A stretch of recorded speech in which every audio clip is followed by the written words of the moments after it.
What's up, Knicks Nation? Welcome to the Blue and Orange Brunch. And as always, we got a lot to talk about. Mike Brown, who will be today's featured topic, he doubled downs on what many find to be a problematic lineup. We'll talk about whether or not Mike Brown should make some changes. We'll also talk about some some developing news as to why Knicks fans could possibly feel a little bit better after losing game 2 to the Atlanta Hawks.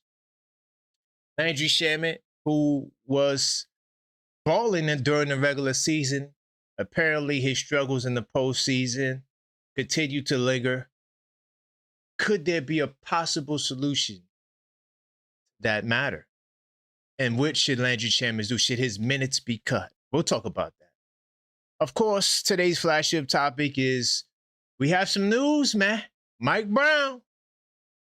Man, his Knicks future could be in danger. Oh, man, things are getting crazy. Things are getting spooky. And then we get some news about CAA, how some of their employees could be moving on. And we know that CAA is closely tied in with the New York Knicks. But listen, we'll talk about all of these things, all right, on today's episode of the Blue and Orange Brunch Show.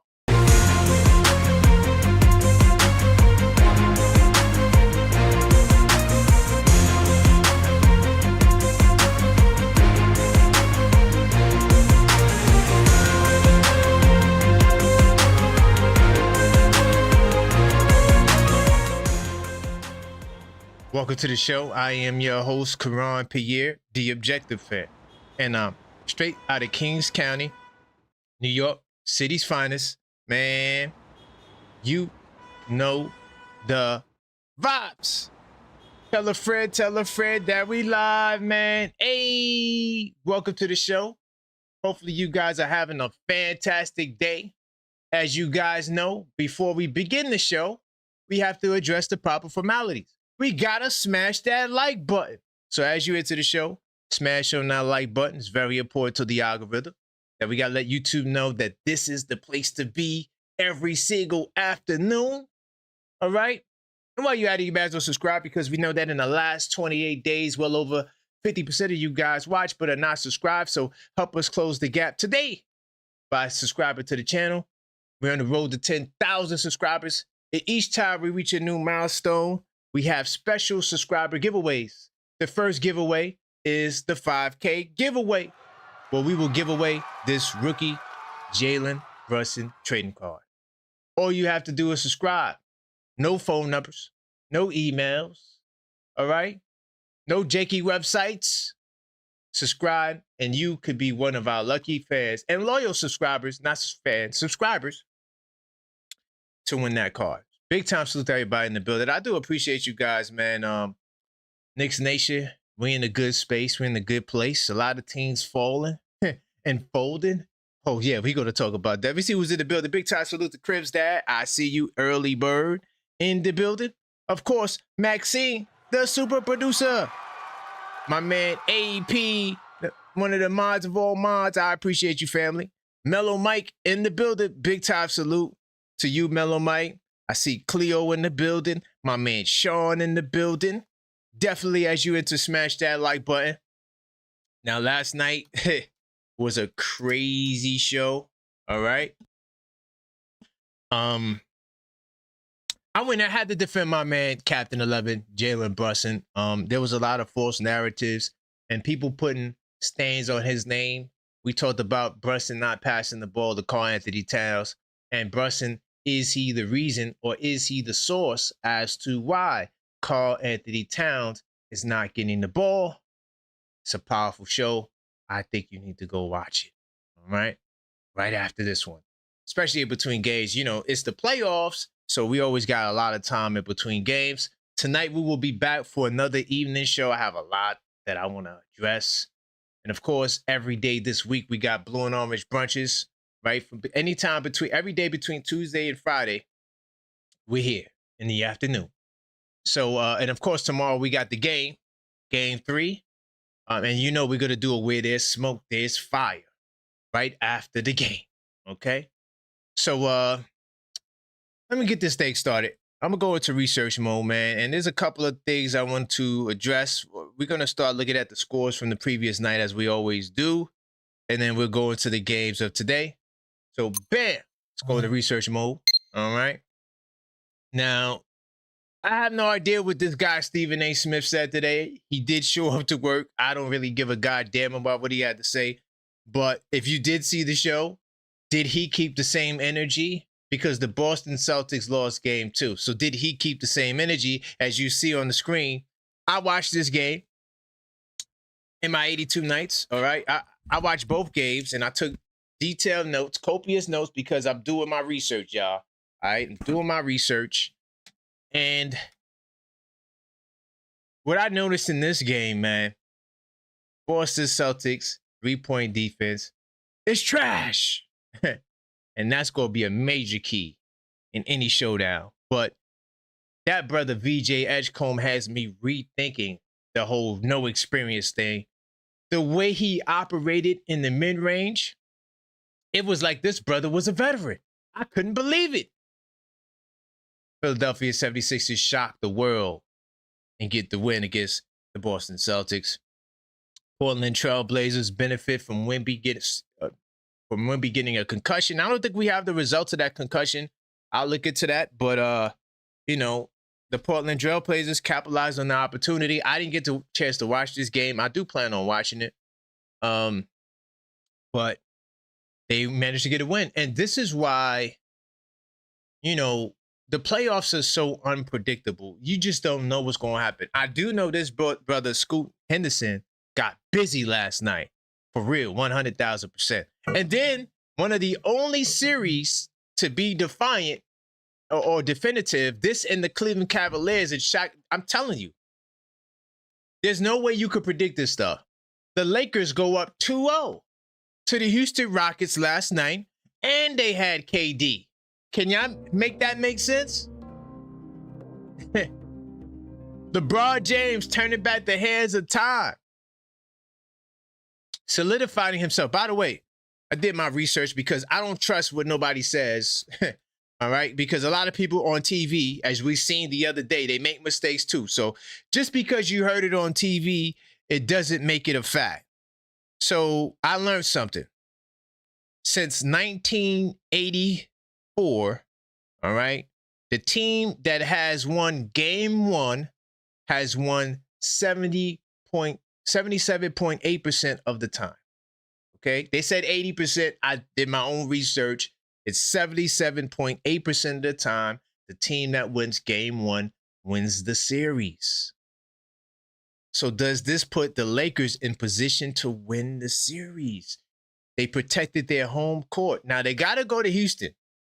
And that's not going to be an easy place to go and win.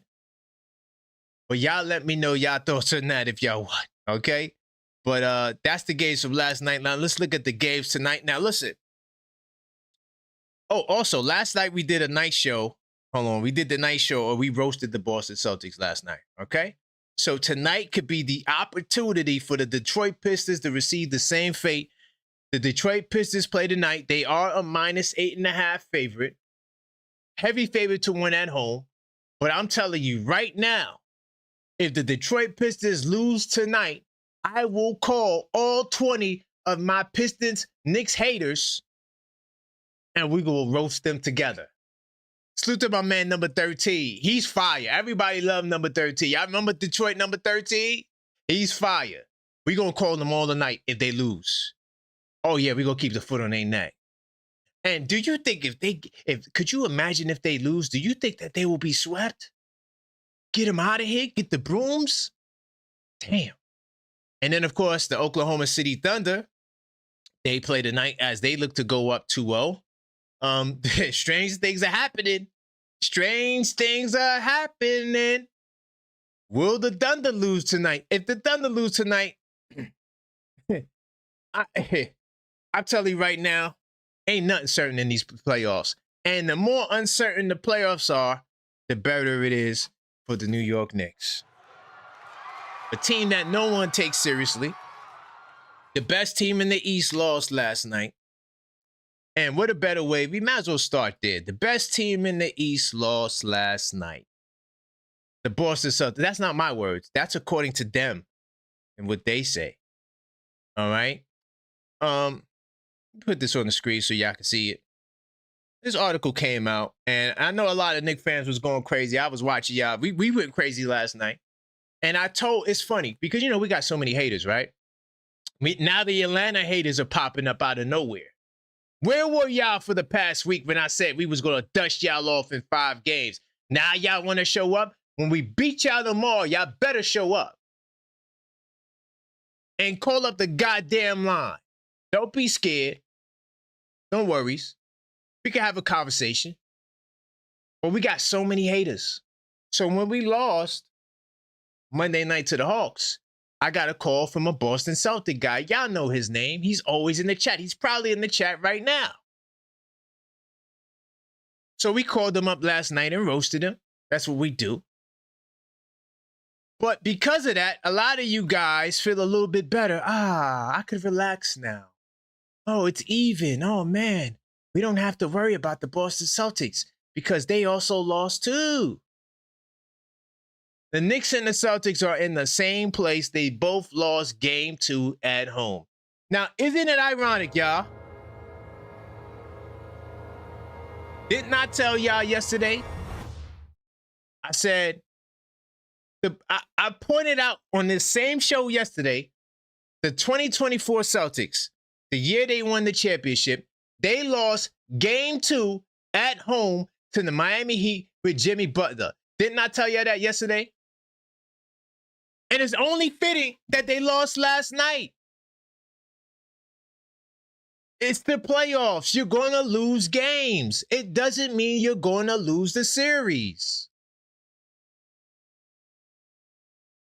We see them fall. The best teams, the best, oh my God, the Celtics are the best. They lost and got cooked. See, we lost because we gave up the game. They got their ass whooped for the whole goddamn game. Facts. That's just the reality of the situation. Big time salute to my man AP. My man AP. Big time salute to you, man. The mod of all mods. He says, for me, this is the show of the year. Definitely my number one. Don't even listen to the radio anymore. I hope they offer you a simulcast on MSG one day. Hey, AP, that's the goal right there. I got a plan to save the network, MSG. Listen, I'm going to bring y'all the fans. I'm going to bring y'all that energy. I would love to do. Could you imagine a blue and orange bunch on MSG? That'll be fire. We could record it on the YouTube and then edit it up and put it on MSG. However they want to do it. They want to edit it up because the show's a little too raw. We could do it. But AP, I appreciate that. That's the goal. That's why we do what we're doing. We grinding every day, 2-a-days. All right? And always remember, I am the originator. You heard it here first. Thank you, AP. I appreciate that. But to get back to where we are now here, I hope you guys could relax and take a breath. Losses happen. That's the playoffs. You're not going to win every game. Once again, I could use another Boston Celtic team. When the year they won the championship with KG, Ray Allen, every single series went to game 7. Every series. I'm not sure if they're the first champion to do that. I don't know. Bottom line, every goddamn series went to game 7, and they won the championship. Now, you could talk about the Bynum and he made it played in the series, and Gasol was out there looking all weak and whatever. You could say whatever you want. You could give whatever excuse you want. The bottom line of it is you're not going to win every game. Also, I'm going to show y'all this. Because this year, the parity, and this is what I keep telling y'all with the second apron and the politics, it all goes hand to hand. I'm going to put this on the screen so y'all can see this. All right. Oh, please tell me I got it. I don't see it. Why don't I see it? Hold on. Give me 2 seconds. I'm going to get this for y'all. But basically, this season, right, is the most parity we've seen in a long time, where there hasn't been this amount of series going 1-1, going back to, hold on, I'm gonna tell you the year. Okay, I got it right here. Boom. All right, hold on, let me get this right here. Bam. I got it. We just copy it, put it in my browser. Put this up here so y'all can see. Bam. All right. Listen, I'm telling y'all right now, I like to put it on the screen to show you where I got it from. All right. So according to Caritha, don't ask me to say the last name, Detroit, Denver, New York, Boston, San Antonio have all lost a home game this postseason. Home teams are 8-5 in the playoffs so far. The most combined losses through the first 2 games of a postseason in 5 years. So this postseason thus far has been competitive.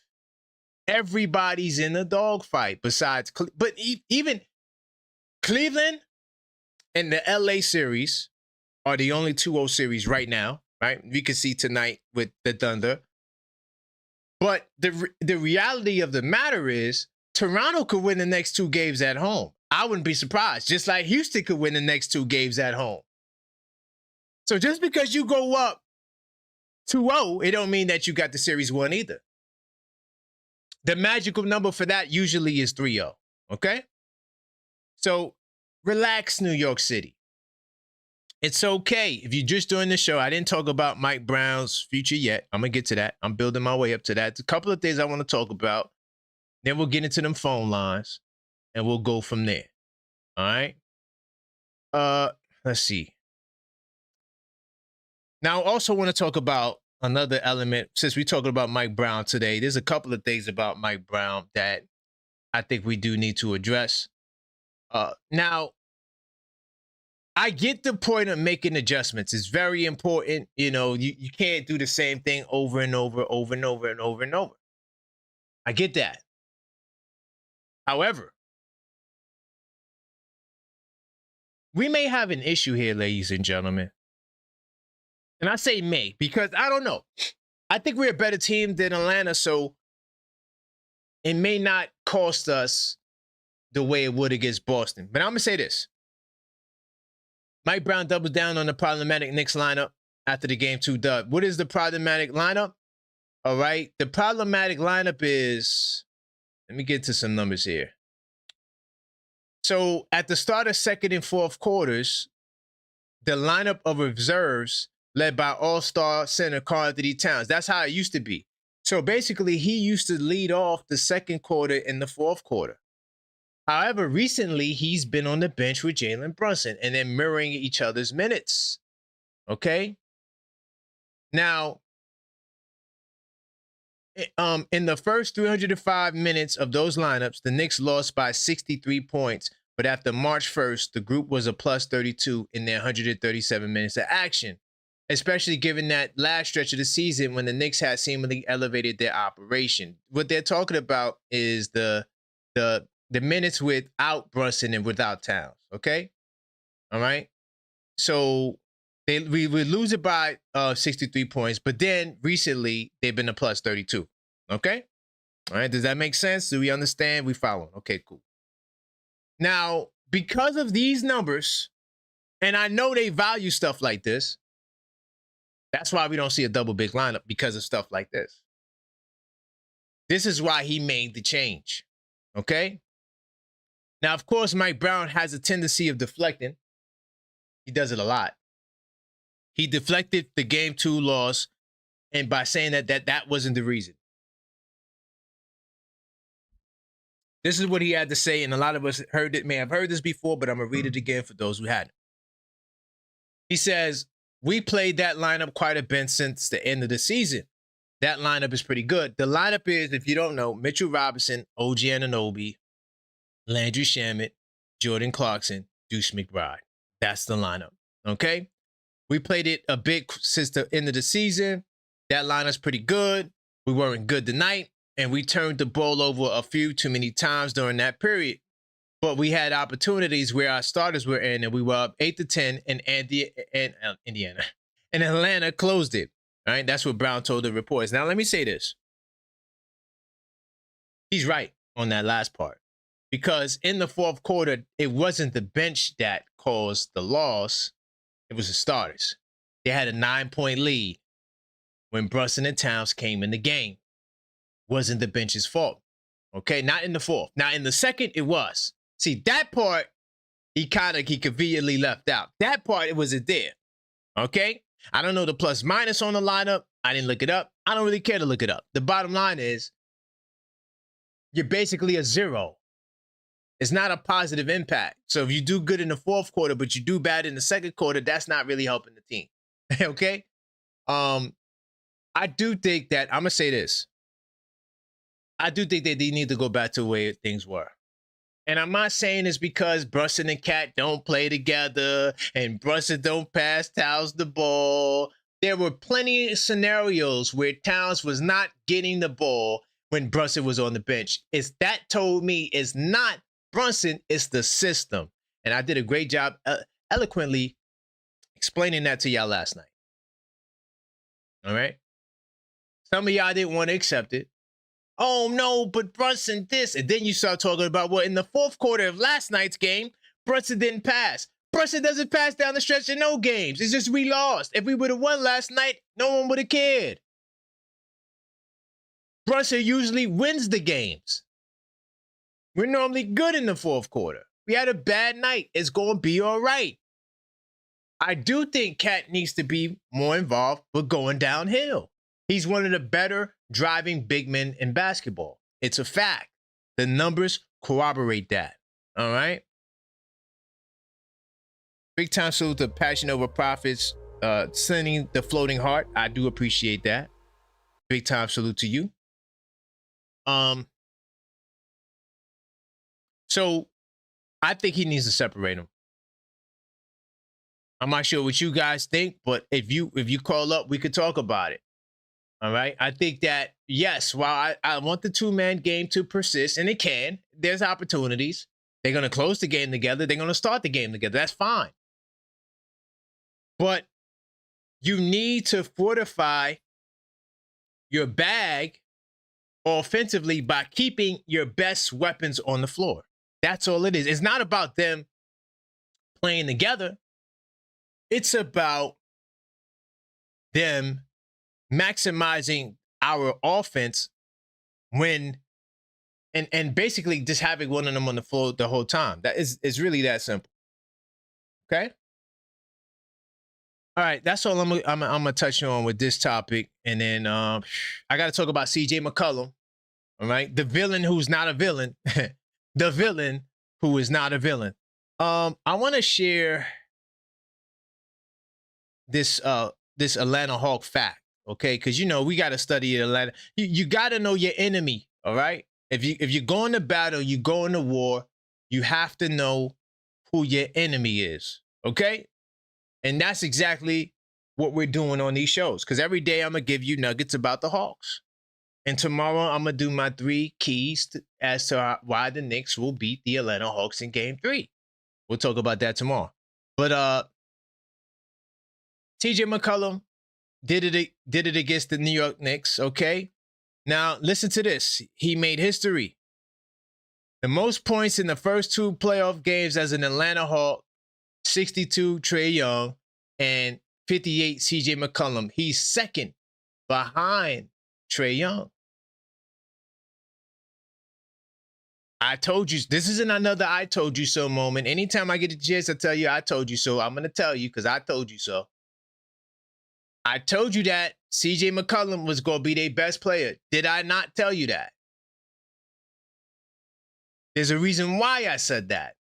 He is the only one that is proven 20-point scorer in the playoffs before we played them in the playoffs. And his role on the team, that's what he's been doing all year. Would you seen him do it against us? He's been doing that the whole year. I watched at least a little over 10, if not 12, of the last 20 Hawk games. He does that consistently.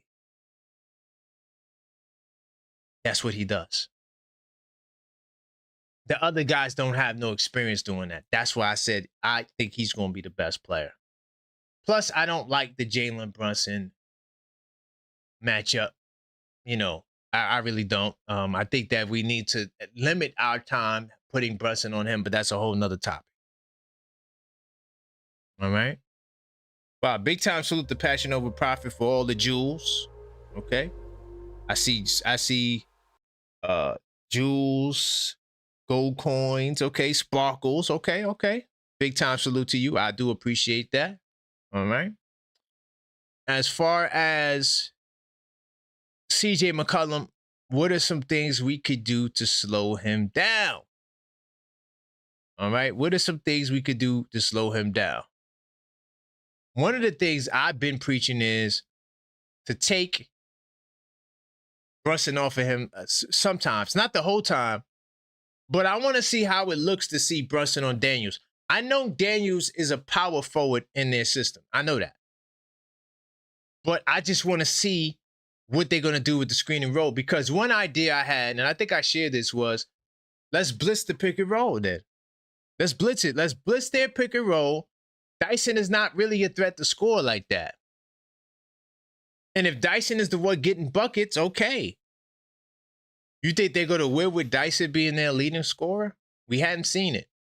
So I need to see. I'm somebody who you have to convince. All right, hold on. I think I got an article too that has some interesting things to say. Hold on. Let me get this right here. Put this on the screen and check this out. How CJ McCollum has dominated the Knicks and what they could do to slow him down. This is from David Würzberger. Okay. He has some interesting things to say in here. To be fair, McCollum got a lot of his game one buckets off Knicks' silly mistakes and semi-transition stuff that's easy to clean up. That's facts. Game one was a lot different from game two.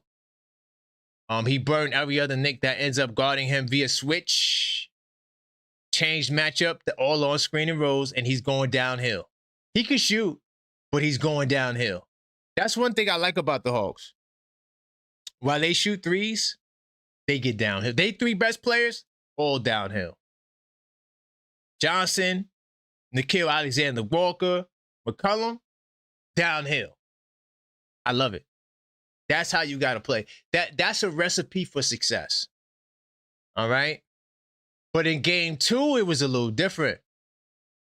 He identified Brunson as the easy target and took advantage. He's 9 of 12 from the field, was guarded by Brunson. Do y'all see that? And went from singling him out in Orlando's offense a little in game one to all the time in game two. That was the difference in CJ McCollum's production. Even though he had a good game in game one, the reason why the game two was more potent is because it was deliberate attack at Jalen Brunson. All right. And it's not just shooting threes. He's going downhill. I told y'all, the key to the series is not the three. Oh, the three-point defense is bad. I'm concerned. Everybody plays bad three-point defense. The Boston Celtics is one of the worst three-point defenses. The Oklahoma City Thunder is like top 5 worst three-point defense. Nobody plays good three-point. None of them. Cleveland is terrible. Okay? I know this because I do scouting reports on all of them. That's how I know that stuff. No one is guarding the only team. You know the team that you know the crazy part about it? It might be the Spurs. I got to look at the numbers again, but the Spurs and the Pistons are probably the 2 best three-point defenses in the playoffs. Probably. Not 100 on that, but I wouldn't be surprised. But the problem for the Pistons is they're going up against a team in Orlando that don't really care about the three. They care about taking it to the goddamn basket and are having success getting to the basket against them. That's the ironic part about the playoffs. It's funny. I swear, you can't script this stuff. Nonetheless, that's the issue with CJ. So I'm going to keep talking about Jalen Brunson, okay? This was a part of my 10 keys. I did a 2-hour plus show on this, explaining this. All right? Now, for game 3, I think Walker could have a breakout game. And we got to keep an eye on Walker because he is a veteran. He's a young veteran. He's been in the playoffs multiple times. This is not new to him. All right. And I think he's a more prolific scorer at home. I don't remember. I'm going to get that. I'll talk more about that tomorrow. But he's the guy I'm really watching tomorrow because I feel as though Brown, especially if we tweak the strategy and we put Brunson on Walker, they may tweak it a little bit. Okay. All right. And look, this will be the last article I get into. We're going to talk about Coach Brown. But this is a prelude to the Coach Brown stuff. This is another article that I found to be interesting, and I'm gonna open up the phone lines. But right now we're in the playoffs, and people are making it like the Knicks are looking to, make moves now. Like we thinking about the summer now. This is why I don't even want to talk about Giannis anymore because we're in the playoffs. God damn it. And we're going for a goddamn championship. But this article right here is kind of like where we're going to be going with the Mike Brown conversation. Now, I'm going to get to that in a little bit later. But I want to touch on this really quickly. All right. Hold on. Where's it at? Okay. Cool. Now, this right here is very in Chicago. The Chicago Bulls right now are at the center of a lot in the NBA. Right? Just get this story up on the screen. All right. Bulls get the okay to interview for front office vacancies. Okay. What does this have to do with the New York Knicks? Why am I even discussing this? What's the purpose of this? Well, it indirectly has something to do with the New York Knicks. All right. And let me just share with you one of the key candidates.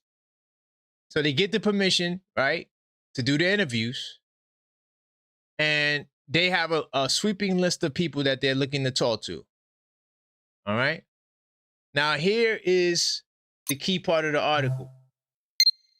The Bulls are expected to speak with the co-head of CAA, basketball division, Austin Brown, regarding the vacancy.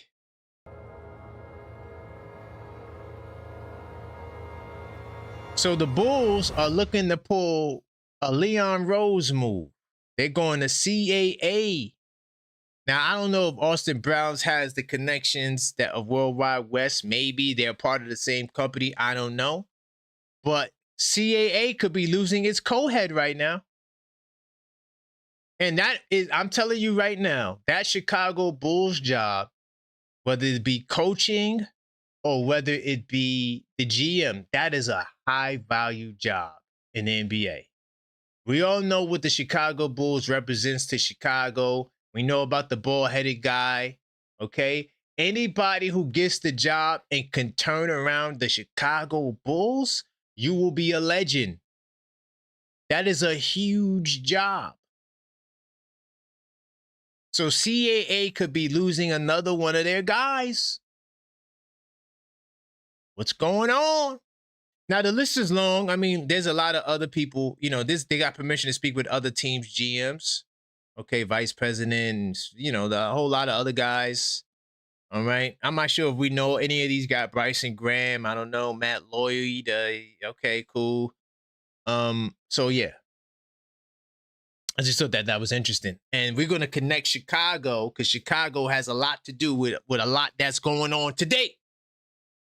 Before I get to the call, smash that like button, though. All right. It's important to the algorithm as you enter the show. Smash that like button. Listen, we get 100 likes. I'm giving away 5 memberships. Last night, I don't think we reached the goal. Did we reach the goal last night? Because I see the video got over 100 likes, but I wasn't sure if that was why we were live. So today we get over 100 likes. I'm giving away 5 memberships, 100,000%. So I see OKF Nation in the building heavy. I see Cleo. I see Ty. All right. I see my man Tugboat Taylor. All right. No clock Tugboat, like Crim's dad just said. Big time salute to you, Crim's dad. Travel Vibes, my man Sean in the building. Okay, I see all of you guys. All right, well, look, the phone lines are open. All right, call up 646-995. I'm going to take a couple of calls, and then we're going to get into the news on the day. All right? All right. Now, just a quick caveats to all my no clocks and to all my callbacks. All right, we're going to stick to the new rule that we all agreed on. All right, no clocks, 8-minute max, and callbacks, 5-minute max. All right, so we're going to get back to the rules just so we can keep the calls coming in. All right, and I want to give more people the opportunity to get on the line, because listen, I could take all the calls, but recently the calls have been too crazy. So in order to give more people an opportunity to get on, I'm going to make sure I enforce the no clock rule that we all agreed on, and the 5-minute cap on the callbacks. All right. All right. So get your calls on 646-995-8389. We're talking about Mike Brown's future. We're talking about when Mike Brown, he changed that whole Towns and Brunson playing together the whole game, and should one of them be in the game at least throughout the entire contest. Now, I actually did a poll on this in the community section that you guys can vote on, okay, if you so desire to do so. Okay. We also talked about Landry. Oh, did we talk about Landry Shamet? I don't think we talked about Landry Shamet. Hold on, I'm gonna get to the line. Let me put this Landry Shamet on the table really quickly. I don't remember talking about Landry. Hold on. I just want to say that I'm not going to spend much time on Landry, but I did read this article, right, today. And, Landry Shamet's Knicks struggles spilling into the Hawks series, okay? The series is tied 1-1. He shot 1 for 6 from 3-point range, and he shot 1 for 6 from the field, and he shot 1 for 7 from 3-point range, okay? And the game 2 collapsed. That was game 1. Game 2 collapsed. He didn't score at all. Okay? And the Knicks were outscored by 6 points in his 10 minutes, meaning that he was a -6. I don't put that all on him, but he ain't helping the goddamn cause. Now, here's my Landry Shamet quick take. I'm willing, because of VJ Edgecombe, I'm willing to give that brother Landry Shamet some time on the bench to think about his game, and I'm willing to give his 10 minutes to Mo Diawara. What do you guys think about that? Should we consider giving Mo Diawara Landry Shamet's minutes since he's not performing well? All right? Let me know your thoughts on that as well. All right? That's another topic we could add. I know we got a whole bunch of topics. All right? Hard clock today. All right? If you have a question, let me answer the question after the call. All right, let's do it like that. All right. Get my man Joe on the line. 646-995-8389. Call up, voice your opinion.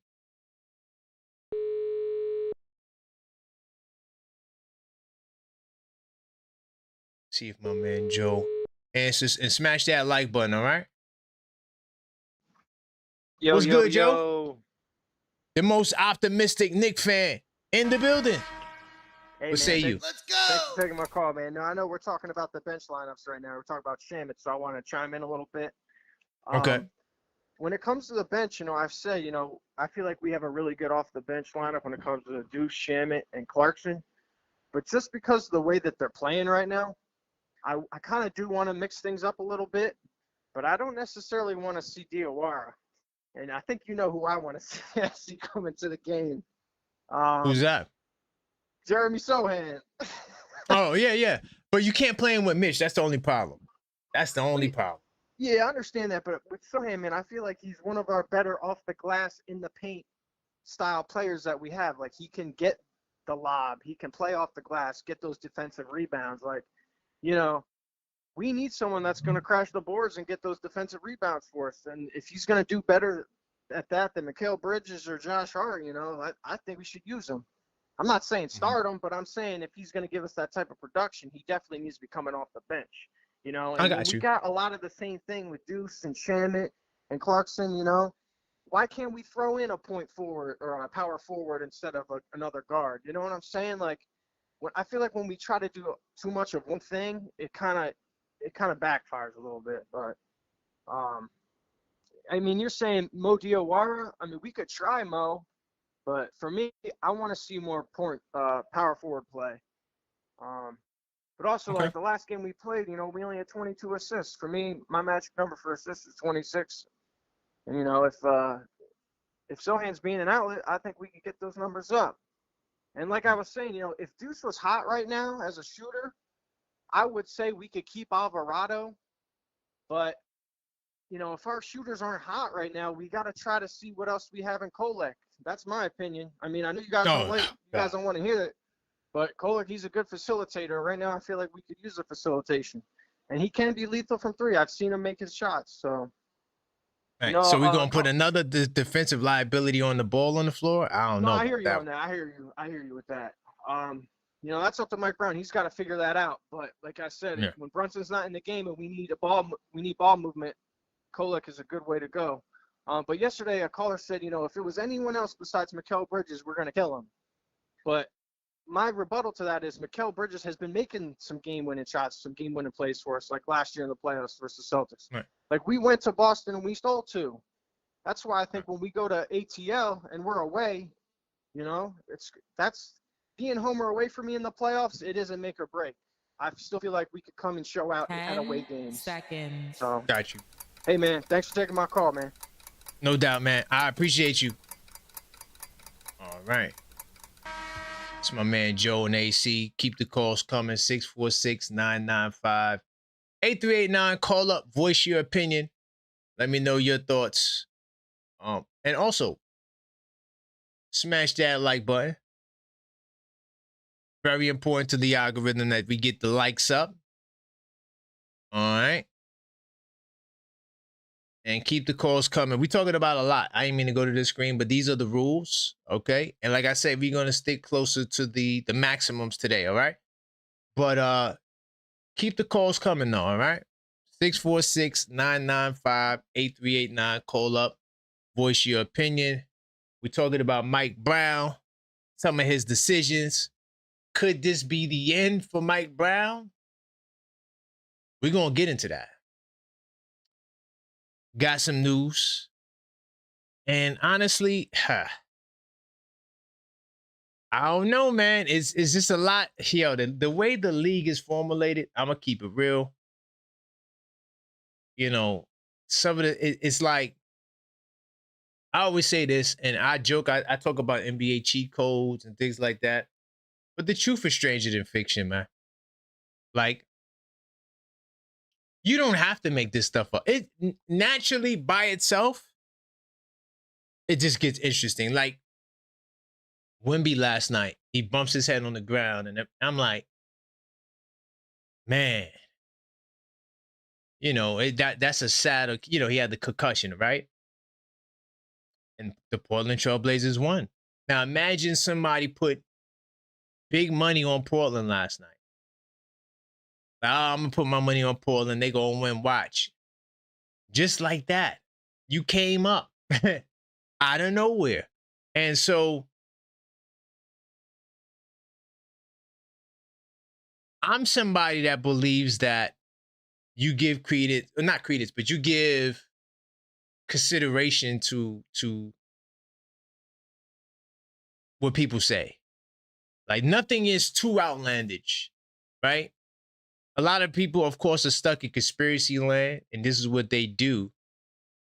But, man, it is what it is. 646-995-8389. Call up, voice your opinion. All right. Oh, I got my man number 7. Oh, damn. Detroit is in the bill. What the hell's going on? It's my man, though. What's good? What's good, number 7? Number 7's here. Hey, you've been kind of MIA, man. You're not taking my calls no more? Yo, you know how many calls I had last night, brother? Oh, okay. It was a crazy show, man. We had call. It was crazy. But go ahead, brother. You here now. Where we going? Okay, man. You know what? There's one thing I don't understand about you Knicks fans, man. Y'all lose one game, you done fired the whole coaching staff. You got a whole new roster. I'm like, it's just one game, man. You guys are gonna win the series. So, so I don't understand what's the big fallout about. You guys over there just going crazy over there. I mean, Well, when we lose in Detroit, we like, okay, they get it together. They had a bad game, it's all right. Hey, let's rally the troops. Y'all done kicked the whole team to the curb. well, we got Like, different pressures, right? We got big market pressures. Y'all got little market pressures. It's a difference. A little bit of a difference. you know what, man? But you guys are gonna win the series. You're gonna win the series. So you That's don't have true. to worry about it. They just won one game. And they're lucky they even won that game. So, it took a heroic performance from the one guy, from McCollum, whatever the guy's name is. CJ. Other than that, you guys are gonna. They might not even win another game. You know what? And you're right. You're actually cooking. And this is why I do what I do to try to set the record straight. You 100% on that. They jumped out the building for no reason. Oh my Lord, you Knicks fans! I'm like, good. I was listening. I was just listening. I'm like, you guys, calm down, man. What is going on with these Knicks fans over there? They blaming the coach. They about ready to run. Hey, send Brunson to Detroit, man. We'd love to have him over in Detroit. I'm good. I tell you what, we'd love to have him in Detroit, and we'll make him feel real at home. Hell nah. So y'all can win the championship? Hell no. We ain't doing that. We're not gonna kick him to the curb after he one loss. The way you guys trying to do that, man. Hey, that man hit some clutch shots for you guys the other night, man, and you guys still weren't happy. So I don't know, man. You guys gonna be all right, man. You guys are good. You're a better team than the Hawks. You're gonna win that series, so you have nothing to worry about. Yeah, 100%. Nothing to worry about. So, hey, I'm just calling here to tell your people to be, hey, just ease up, man. You guys gonna be all right. 10 Okay. Because we're pulling for you in Detroit. Because I know. we want to see you guys. We want to see that series. We're pulling for you. But you know the sad part, number 7, it just ain't gonna happen, my brother. It just ain't gonna happen. See, because we're not cooking. We're okay. We're gonna be okay. We're gonna get through this series, and we'll get through the next. So hold on. But number 7, on the way out, I'm gonna call you tonight if y'all lose, right? Oh yeah. Well, I'm expecting you to. I wouldn't expect anything less, and I will answer the phone. Okay. All right. Thank you, number 7. Big time. Bye-bye. All right. It's my man, number 7 out of Detroit. I like number 7. He's a good dude. Yeah, he gonna talk his little Detroit talk, but one thing I like about number 7 is he's probably the most level-headed out of all of them. Like, seriously, like, you could really talk. Like, he literally, because I did a debate with him, right? It's called the Knicks War Room. And so he literally called the show and said, "You're right. We're not winning the championship. We're not ready. We're not hitting our shots. We don't got the shooters. We still go to the finals, but we're not going to win it." That's what he said. And I thought that was commendable. Because I see it. Listen, one thing about me, you could deny it now. You could, what is he talking about? You're gonna be coming back later and saying, "Damn, you was right." One thing about me, I study the game, dog. I got scouting reports on all of their teams, from Detroit to Cleveland, Toronto, everybody in the playoffs. I done scouted heavy. Orlando, all of these guys. You know what I'm saying? I still really don't have no faith in Orlando. I'm just having fun. If the Orlando Magic win, it is what it is. But I really don't have no real faith in them. I think they're going to drop the ball. But if they do win, oh my God, Detroit, we going to ride on y'all heavy because y'all ride on us. But, with my man number 7, it's all love. 646-995-8389. Call up. All right. I want to get some calls in before I get to the, I keep going to the call screen. I want to get some calls in before I get to the news on the day, because once I get to that, I already know y'all heads are going to be spinning. So I'm just trying to get y'all in now to get y'all preliminary thoughts. What do you guys think about Landry Shamet? Is it time to take the shackles or hit the emergency glass and put that brother Mo Diawara in the game? All right. CJ McCollum, what do you think we should do to slow him down? Is he not like that? Will he fizzle out? Was it just one game for him? What do you think about that? You know, Boston Celtics go 1-1. Do you feel better? A lot of you guys were, oh my God, the Celtics, they're going to sweep the Sixers and now we're stuck and we're going to be behind them in the tough series. Well, they're in the series right now against Philly. I'm not sure if y'all saw that game, but it's the way Boston lost that game. Right? The three-point defense is trash. The Boston Celtics three-point defense is trash. That's why they lost the game. And the Philadelphia 76ers, they are a team that don't even shoot the three ball well. They're not a prolific three-point shooting team at all. And they were able to get busy. Get my man Rock in the building. What's going on, Rock? Yo, what's good, Kay? How you feeling, man? How's things in the ATL right now? You across enemy lines. Let's go. I'm just waiting for it to happen, man. Just waiting for it to happen. 100%. I'm riding with you. But I want to give you some pushback on something you said when you was defending the captain. I understand, you know, usually that's how we win. He doesn't usually his passes are limited in the waning minutes, and you know, he usually plays hero ball and he bails us out. But sometimes it wasn't feeling right to me, so it shouldn't feel right to him. The way the game was going, and we know that Cat is their kryptonite. So it doesn't make sense if you're a boxer and you're going against a fighter and you know he's subject to a upper right cross, but you say you're gonna win the other way. You're not gonna use that because you're still good enough. You go with what best suits you at that time. And Cat is a kryptonite, so Cat has to be utilized in the last minutes of the game, especially close games. And I also want to say that I think Jordan Clarkson should jump ahead of the class in the rotation, even in front of Landry and Miles, because he's looking better out there. He scores more easily, putting the ball to the floor and getting to the rack. In this series, anyway, everything's flexible. Every matchup is different, and I would like to see a little bit of Sohan. Oh man, that's popping off of the mouth. I think it'll be successful. So who would you set between the two? Because you said Landry or Thing. So who's sitting? Who would you sit? I'm not sure. I just know Jordan's got to get those minutes, man, because he's Jordan gonna be there. Yeah, Jordan is there. But see, that's why I said Shamet. I'm sitting Shamet, and I would like to see because of Edgecombe. That's the only reason why I'm saying this. Edgecombe balled out, man. So that's the only reason why I'm saying this. Yeah, I guess I gotta go with Landry too, because not to mention you still Miles still working his body, and you gotta get him conditioned. He's still coming back into, so you gotta keep him moving. So yeah, I'll go with keeping Miles in. But yeah, keep Miles, Jordan, but then Jose if he's not playing well.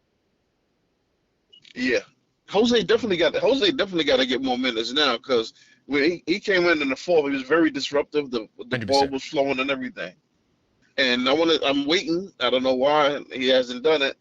I want to start seeing Jose's picking up people 94 feet, bro. Yeah, you're gonna see that if he gets out there, 100%.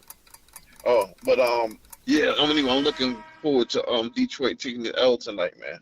Ooh, we going. I'm gonna be live purposely, just so we could call them and roast them. All right. I don't know which one makes me feel better now: a Knicks win or a Detroit Pistons loss. Right. I really don't know. Just so we can laugh at them. And I never thought I was part of the player hated club, but they created this, and the junk they was talking. We not playing haters, man. Listen, you know what it is? It's reciprocation because they gave us the hate first. So all we do, we defending ourselves at this point because they've been hating on us for a minute now. I appreciate you, Rock. Yeah, okay, gotcha. Big time. All right.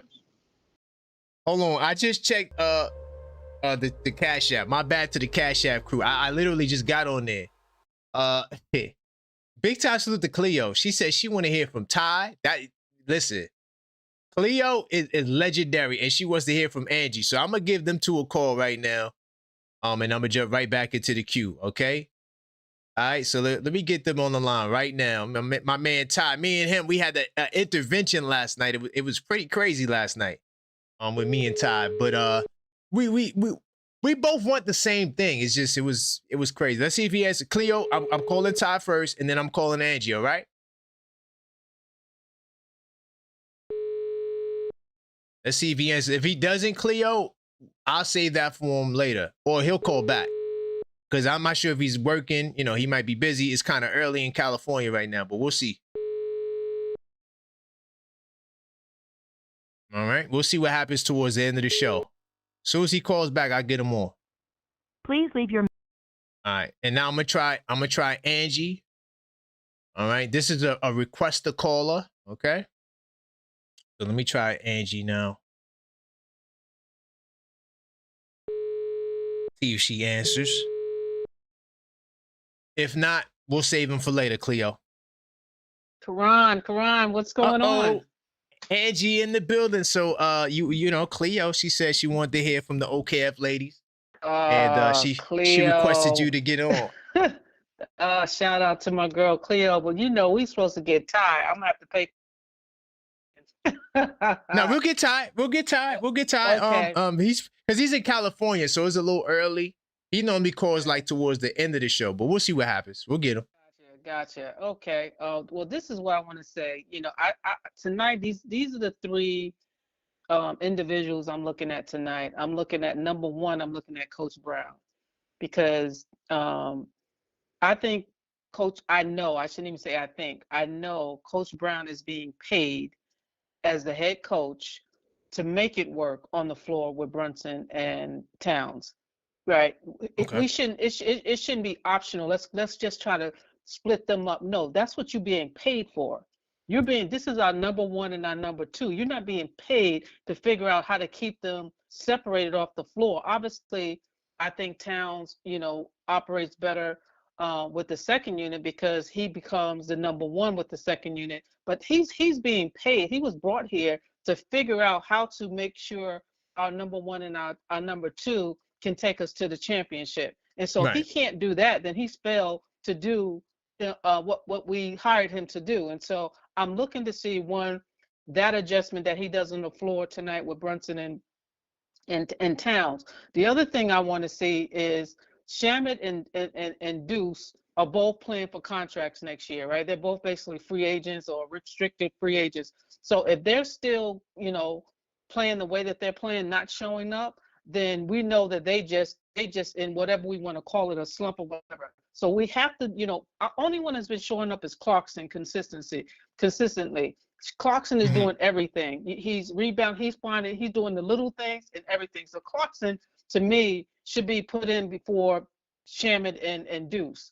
And then I would go with Sohan. I have to give Sohan a look. I would dare to say, I would even, rather than sub Deuce for Brunson, to run that point, because it seemed like what he was doing, I would rather give Sohan a chance, put him on CJ, because if McCall and Josh is in the game, we still have people that can get the ball up the court and still feed Cat. Right, so I'm looking to see if he even makes that adjustment, because CJ is going to have a problem with a long person like Sohan, and we have enough ball handlers on the court. So that's what I'm really looking at, because right now he's getting hammered, and he should be, Coach Brown, because he gave away that game. How are you going to have our number one and number two on the bench as long as you had him on the bench, and you sit there and watch Deuce turn the ball over 3 times, you watch Shamet turn the ball over, and you don't make any adjustments? It makes no sense. And so as far as his job being on the line, I would hope not, because he is but it could be. If he doesn't make the Angie, proper the reports are so wild. We're going to get into it. We're going to get to it and say, we're going to get into it. But I don't know. I don't know what to believe, Angie, but go ahead. I don't. Because first I was like, no way they're going to go pay somebody else, and they're still paying Tibbs. So the last thing I'm going to say is Cat. Cat's my third thing I'm looking at, because I need Cat to stop acting like a 2 and act like a 1. right? We know Brunson is one, like that. right? But Brunson, when we got the matchups are not conducive to Brunson being Brunson, then I need you to act like a one, right? Not a two. I don't need you to be, just okay. I'm just gonna sit back if that's what they want to do. No, stop being so the way he is, just complacent. Just I'm just gonna go with the flow, whatever Brunson is doing. No, act like a one. If he acts like a one, start demanding the ball. If they put Kuminga on him, I need you to let Kuminga know he's too small. He got to send a message tonight that no one on this Atlanta roster can contend with me. He has to send that message, and he has to send the message to his teammates. No, I'm the number one in this series, because Cat is really our number one in this series. That is the matchup that they have no answer for. So yeah, we got to get away from, okay, Brunson is out. We know who's gonna have the ball in the last shot if that's needed. But we won't even have to need clutch Brunson if we let the number one for this series be the number one, and Brunson, you be the number two. Okay, you be the number two. So Angie, look, I agree with like 99.9% of everything you said. You would definitely cook it. There's two things I want to just for the people listening. The game is tomorrow, not tonight. I know we hype. I wish it was tonight. Yeah. It's tomorrow. I wish it was tonight. Yes. You see, I'm ready. I know. That was an easy slip up. And the second thing is, Deuce is not a free agent this summer. He's a free agent the following summer, but he's playing for an extension, while Shamet is the free agent. So there's a lot of pressure on Shamet, and both of them still, either way, they're going to be judged off of this. So, and also, last night, this will be my last question. Last night, I wasn't talking about Brunson not getting Towns involved in the fourth quarter. That wasn't the purpose of my presentation. But I just wanted to show people that he is passing Towns the ball. What you said is right. He's looking like a number two. He's Scottie Pippen out there. How you get the ball 31 times, they pass it to you 31 times, but you pass it 28 times. Right. I understand 8 of it is rebounds. Rebounds he's passed. So you minus the 8, you still got multiple possessions that you're passing the ball instead of being that number one guy. But Angie, fire call. Fire call. I appreciate you. I agree with everything you said. Smash those likes. All right. 100%. Okay, Karan. Big time salute. All right. Thank you. That was a fire call where she said she was on the money. I would love to see her Sohan. You see, I didn't even say Sohan for Shamet because I know he ain't going to do that. But now I'm like, look, that brother Edgecombe, yeah, he convinced me. Yeah, we need to give Diawara some minutes to see what he's going to do. Because Edgecombe looked like a veteran last night. 100%. Ty, if you listening, just call up when you're ready, Ty. All right, you got a call, a request a call from Cleo. I'm bugging. It's just too much names. We get my man Tugboat, and I got my man King, and then Figgy. I'm gonna get into the flagship for today. What's good, Tugboat? What's happening, KP? Nothing much, man. You tell me what's going on. I got some news we got to get into in a second, man. With Mike Brown, I don't know, man. The way the NBA is going, man, I told you, man, the truth is stranger than fiction, man. This is crazy. I was curious to see what that is because I was calling. I was like, you know what? I might have been a little bit too harsh on my guy last night. A little bit too harsh. No. You kept it right. You kept it real. You did good. I want to hold him accountable, but as far as the, he ain't gonna lead us to the promised land thing, I think that was a little bit too far. Oh yeah, that was too far. Yeah, that was too far. Yeah, that was unnecessary. But yeah, that's what you dropping a bomb on them? Like they dropping a bomb on them? Is that what's going on? Well, the way the league is working, I'm piecing things together, and it actually makes sense. When we talk about Mike Brown's job, if in the event he is to be removed, there is an angle there. And I'm gonna talk about that. Okay. There is an angle to that part. Yeah, because I co-signed what Angie said as far as we're not hiring you to separate them. We're hiring you. I know the collaboration was more for the front office, but it's also for the roster as well. Right. So yeah, that's what you're here to do. How do you feel about I know you VJ got you feeling some type of way now. How do you feel about the Mo coming in? I don't know about that. I don't know about Mo coming in. Well, you know, because I said VJ only because you saw the game last night. Well, I told you I've been watching VJ since he got here, man. VJ is like that. That man is Yo, like he that. looked like a young D Wade. Did you see him coming off the screen and roll, dog? Oh, did you? I don't know. That's what I'm saying. You missed the play-ins. The play-ins. When he went Yeah, in I there didn't with watch that. no playing games. I don't watch playing. I'm sorry, I don't. There's a play where he laid it up on Suggs and just caught a mean tech for just walking him down after the lay-in. That guy got a different type of dog in him, man. Now he's different. He's different. He's very different, and that's what I'm saying. I think he may be an anomaly when it comes to rookies in the playoffs. I don't know if I still put. I like Modi. I think Modi's great. I think he did a lot of great things to get us to where we're at for this season. But I don't know if he has the same caliber of player as a VJ Edgecombe. Man, he's not VJ, but could he be Diawara in the playoffs? The same way VJ is VJ, could he be Diawara? All right. Well, let me ask you this then. How long would you let that slide? Because like we were talking about last night, I mean, at that point, we're kind of experimenting again, right? That's true. Is it time to be? Is it time for that? Okay. Well, here's my logic though. Okay. You know, Shamet had 0 points. Yeah. He was bricking. He had 0 points. Yeah, definitely do it a sham wow. Right. The damn it, Shamet. Right. So my thing is, what more worse could Diawara do? Not to say, let's keep it real. What worse could he do? Right. That's all. And if it don't work, don't play him. Then take him out. You know, come on. Go give him a short leash. Yeah, get him in, try it out, see what it does. What about? I mean, and do you feel the same way about Tyler? I mean, he has no, only because Jose. If we didn't have Jose, then yeah. Got you. Yeah, well, But I feel like Jose deserves that. What'd you think about the Jose minutes? Because that was on Rick, right? Rick brought him in. Possibly, I don't know. It's a collaboration. It could have been Leon. But look, I'm gonna tell you this: you just never know. We'll never know. But no, seriously though, I think that I really do think that. Yeah, I forgot what I was gonna say. Damn, I'm so tight. I was gonna say, my bad. I lost it. We'll talk about Jose minutes and Tyler's minutes and Mo's minutes and ShamWow's misses. Yeah. The reason why I like Jose is because he plays defense and he's gonna put pressure on the ball. No one else is doing that. That's why. That's the only reason why I like Jose. How do you feel about Shaman's defense then? I know we got to follow new rules, and I'm all for it. Just real quick, how do you feel about Shaman's? No, you good. You got time because you got time. It's 8 for no clocks and then 5 for callbacks. So you good.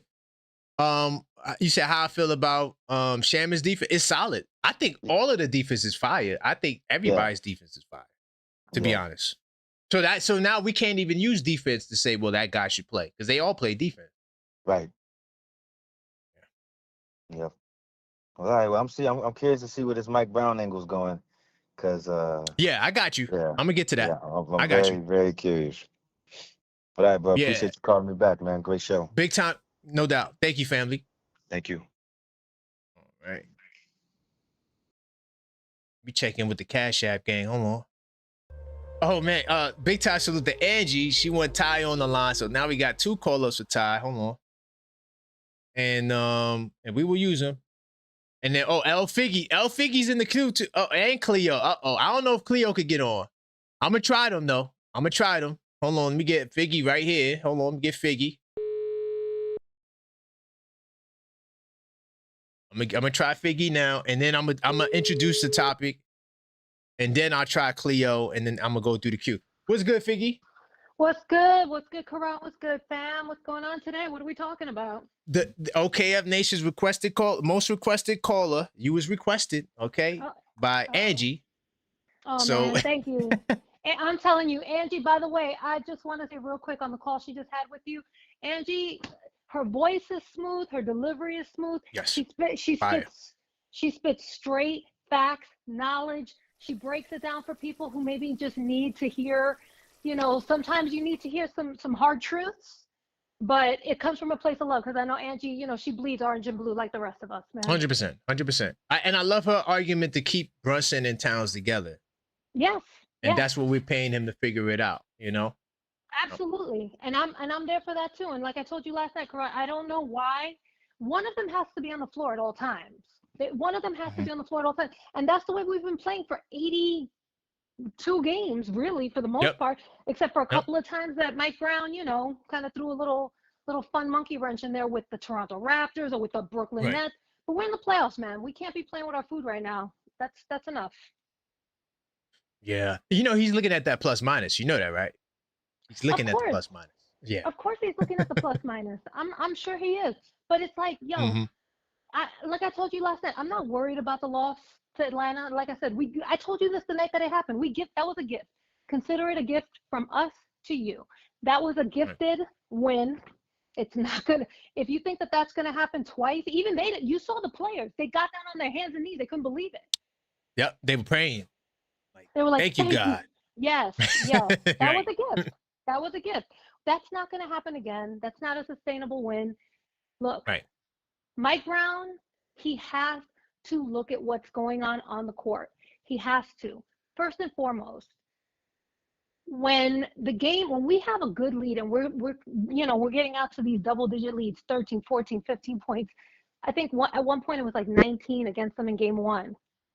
Why don't we build that lead up to 25 or even 30 points before we bring in the second unit? It's not going to kill these guys to be out there another 2-3 minutes on the court to put up some more points.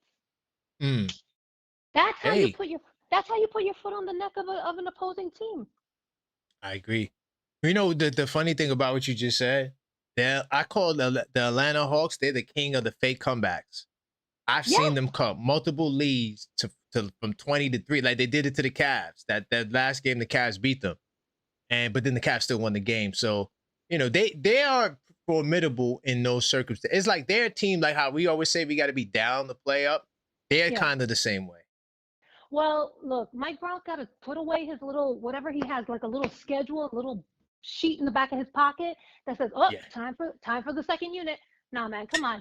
You got to look at the game. I understand. No, you got to rest our guys. But if we're cooking and we're playing in rhythm, let them cook a little longer. Another 2 or 3 minutes on the floor isn't going to kill anybody, man. Really, we're not talking fibs minutes. We're not saying let these guys play 40. But if they're out there for only 28 to 35 minutes, let them play another 2-3 minutes. Let's get that lead up substantially. And look, we're not here to slander our boy Jalen Brunson. That's never even Jalen Brunson slander. We don't tolerate over here. But what we're saying is like he's one of us. Like we're found, man. There's times, my guy, where you just have to sit there and say, you think CJ McCollum doesn't want that matchup? Of course, he was dying for that matchup and he got it. And you know, he did what he did. That's when our coach is supposed to coach.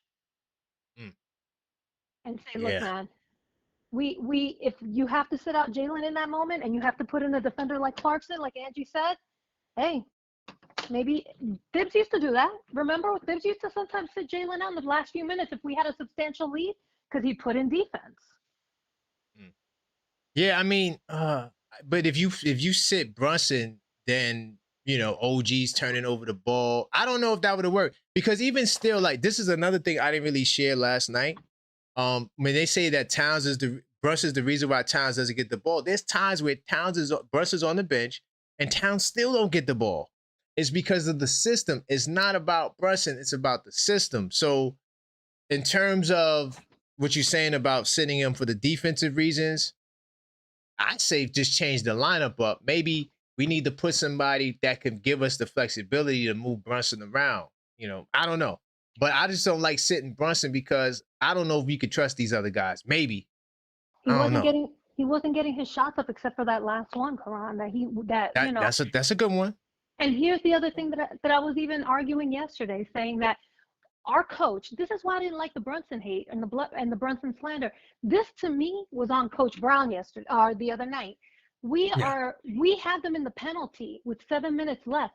Why are we chucking up threes? We don't need to do that. Drive to the paint, get them in foul, go to the line, or get your points because they have to now back up on defense. They know they're in the penalty. They don't want to foul out of the game. They're not gonna defend you as hard as they could. So either you get your points or you get an old-fashioned three. Right, to and the Figgy, line. right? We talk about the cat, right? If I'm the coach, why am I not running plays for him to dive to the basket Yeah. You know, and Cat try makes to draw a contact? yes, and you know, Cat will make his free throws. He's not Mitchell Robinson. He'll make his free throws. Bingo. That's what So yeah. that That's was all. that is called our coach not being in the moment and not having situational awareness. That's coaching 101, man. Bingo. You have a coach, Right. you have a team in the penalty with 7 minutes left. You are going to just tell your guys, drive to the basket, drive to the basket. Don't start, because now you guys, your shots, it's the fourth quarter. Legs are gassed. We're a little tired. We've been running up and down this court for 48 minutes. We now have to, preserve our energy. Let's just drive to the basket. Either they foul us or you get your two. Either way, we're Bingo. putting a point. We had a double-digit lead at that point. But look, man, quick, real quick. You're gonna call Detroit 13 tonight or what? Of course. If they lose, only if they lose, because if they win, it's not gonna be as fun. But if they Karan. lose, oh my God. Karan. Oh, you saying you want me to call them regardless? Karan. You like number 13? I'm telling you right now, anybody who missed that, what was that? Monday night? That was Sunday night? Sunday night? had to be Sunday night. Yeah, it had to be Okay, Sunday because night. it was after the Detroit loss. Okay. Yep. Anyone who did not see that live, go back and watch that live. And my man Tugboat Taylor, he actually timestamped the two calls you had with this guy. Yeah. 100%. Oh Yeah, he God. did. But make sure, man, that before you get on that call, you go to the bathroom, you get a box of tissues. Your nose is going to be running from laughing so hard. This guy, from the moment, Karan, I'm telling you, you can, if you were to monetize that, I'm telling you right there, that was pure comedic genius. From the moment that I gotta guy, clip it. Karan, the moment you called him and he was like, "Who's this? Yo," and then you had to introduce yourself, and then he actually called Cade Cunningham a Texas vegan. He was going in on Cade. Yeah, he was going in on Cade. He was like, 100%. How you gonna be from Texas? And then he's like, yo, we need to get him a slab of ribs. This guy was so, I mean, man. All right, so I might call him. If they win, I'll call him. I'll call him if they win. Yo, because you see, another closeted Knicks fan. What did he say? He said, look, I big up the Detroit Pistons, but if we lose and we get eliminated, I'm gonna pull for y'all. So I know that all the guys that are in this chat, all these guys are closeted Knicks fans. They really love our fandom. You could tell by the way they come and chop it up with us in the chat. Yo, man, I get it. This is the fun side. This is the fun side of basketball over here. All are welcome. Just hit that. Hit those likes. Thank you, Figgy. Hit those likes. Subscribe, guys. Fire. Yo, man, fire show as always. Come on, thank you, man. Thank you, Figgy. All right. Definitely smash that like button. Like button. She is OKF Nation's most requested caller. Y'all can see why. The ladies of OKF, they know they basketball. Cleo, give me 2 seconds. I'm gonna call you. All right. And Ty, if you listening, just call up. All right. Now I wanna touch on the news of the day, right? So it's a lot of interesting things going on in the NBA, boy. I'm telling you, this is like a soap opera. The information that is coming out for a lot of the teams, because even though we have 16 teams in the playoffs, 14 teams already made moves. And so we're going to touch on some of these things. But this article came out, and Maxine, the super producer, she said, we got to talk about this. This is what, because I read this and I put this to the side, but salute to Maxine, the super producer. She's like, no, we got to talk about this. So I'm like, all right, let's talk about it, And, apparently there could be some interesting moves taking place. Let me just get this article. Okay. There could be some interesting things taking place this summer for the New York Knicks. I know y'all keep hearing me joke to say, even if we lose, we win. I'm not allowed to talk about certain things that have to do with the Milwaukee Bucks and their potential superstar moves. I'm not allowed to talk about those things. I'll get in trouble. But I'm going to do this. We're going to talk about Mike Brown today. So the Heavy wrote this, and pretty much they got this from Shams. Shams dropped some interesting information today. Knicks could replace Mike Brown with Billy Donovan after the playoffs. So I read this and I thought it was a bunch of crap. I ain't gonna lie. until I start watching the moves that the Chicago Bulls are making. Okay. Now, y'all know I'm on the record. I do these shows all the time.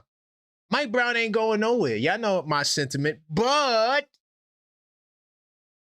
these are some of the things that are going on right now. Now, one, I disagree with the first paragraph of the article. The New York Knicks are in the middle ground of the first round playoff series against the Hawks. What do they mean by middle ground? Are they saying like we're in the middle of the series? Okay, that's cool. Or are they saying like we basically are like in the middle ground of people contending? I don't know.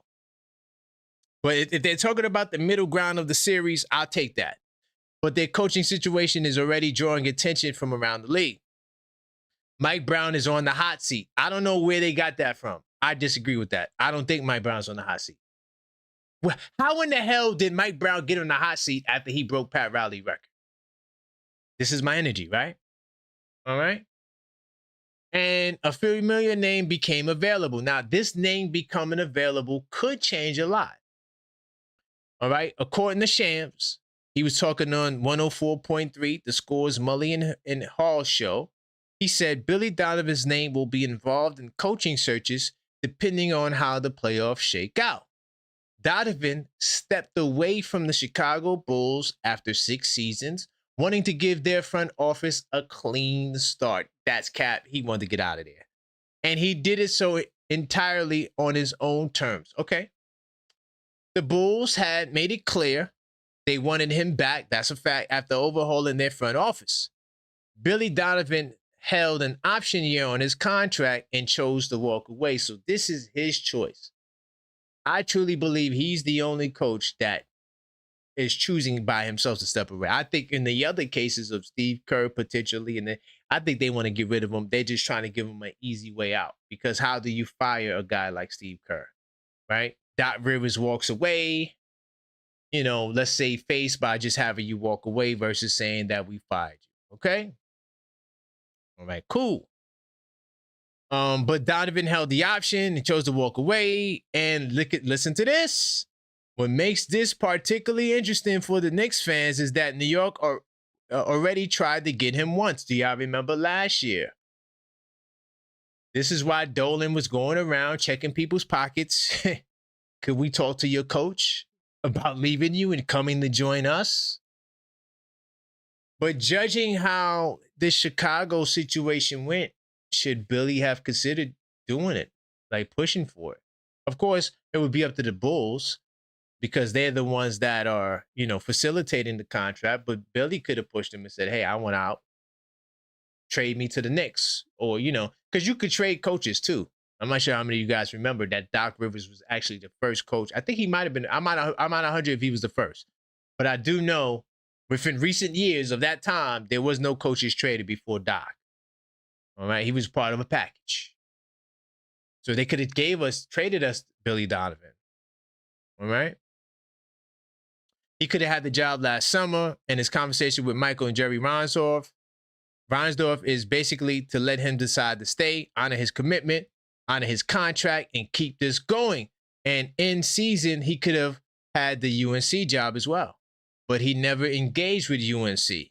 I think, who did UNC get? Did they get Mike Malone? That's what they got. As many back channel efforts as the program made for him. Okay. All right. So what do you think? Shams, okay, is suggestion that, hey, the Knicks could let go of Coach Tibbs. All right. I mean, with Coach Tibbs, let go of Mike Brown and bring in Billy Donovan. Okay. Because of that. So that's the Shams part of it. Okay. I want to show y'all something else that's interesting. Something else that I saw. And before I saw this article, I was like, that's cat. That ain't happening. There's no way they'll fire Coach Tibbs. But then I saw this. And this could be potentially why Steve Kerr, okay, hasn't made a move. So then I saw this. Knicks coach among potential candidates to take over the Warriors. I said, wait, what?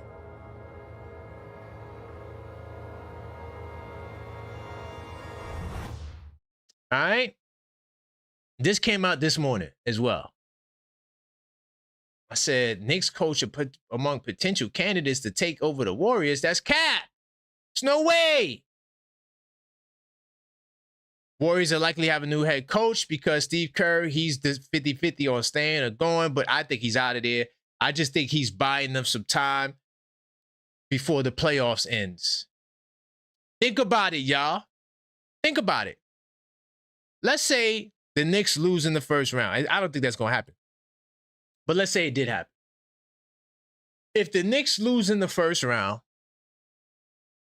and the Knicks fire Mike Brown, which would be crazy, it looks crazy, he could get a job with Golden State. Thus, getting rid of his contract.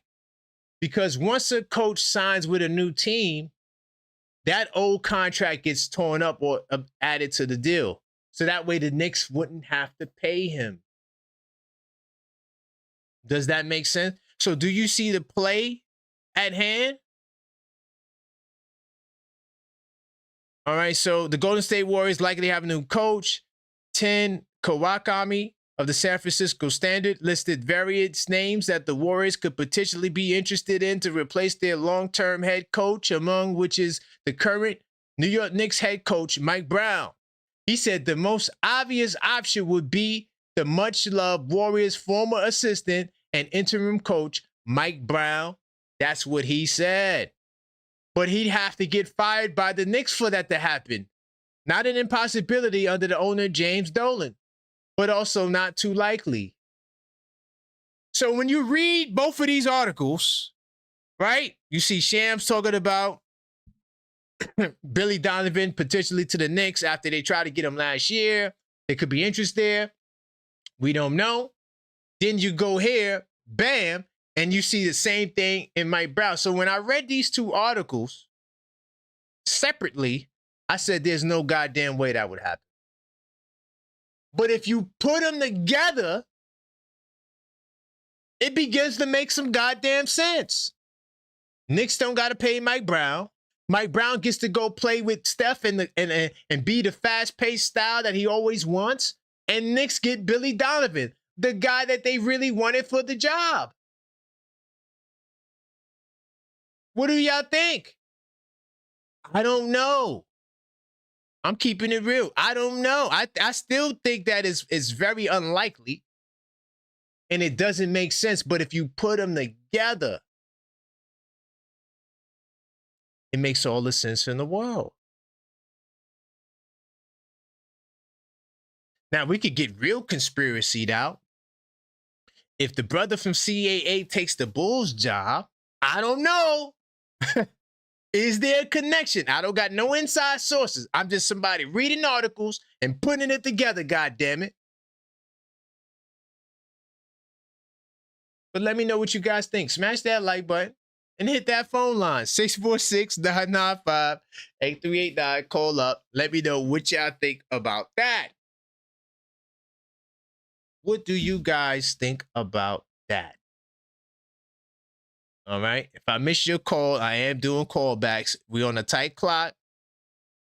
And that's how we're going to keep it. All right. So no clocks, 8 minutes max, callbacks, 5 minute max. All right. And we're going to go from there.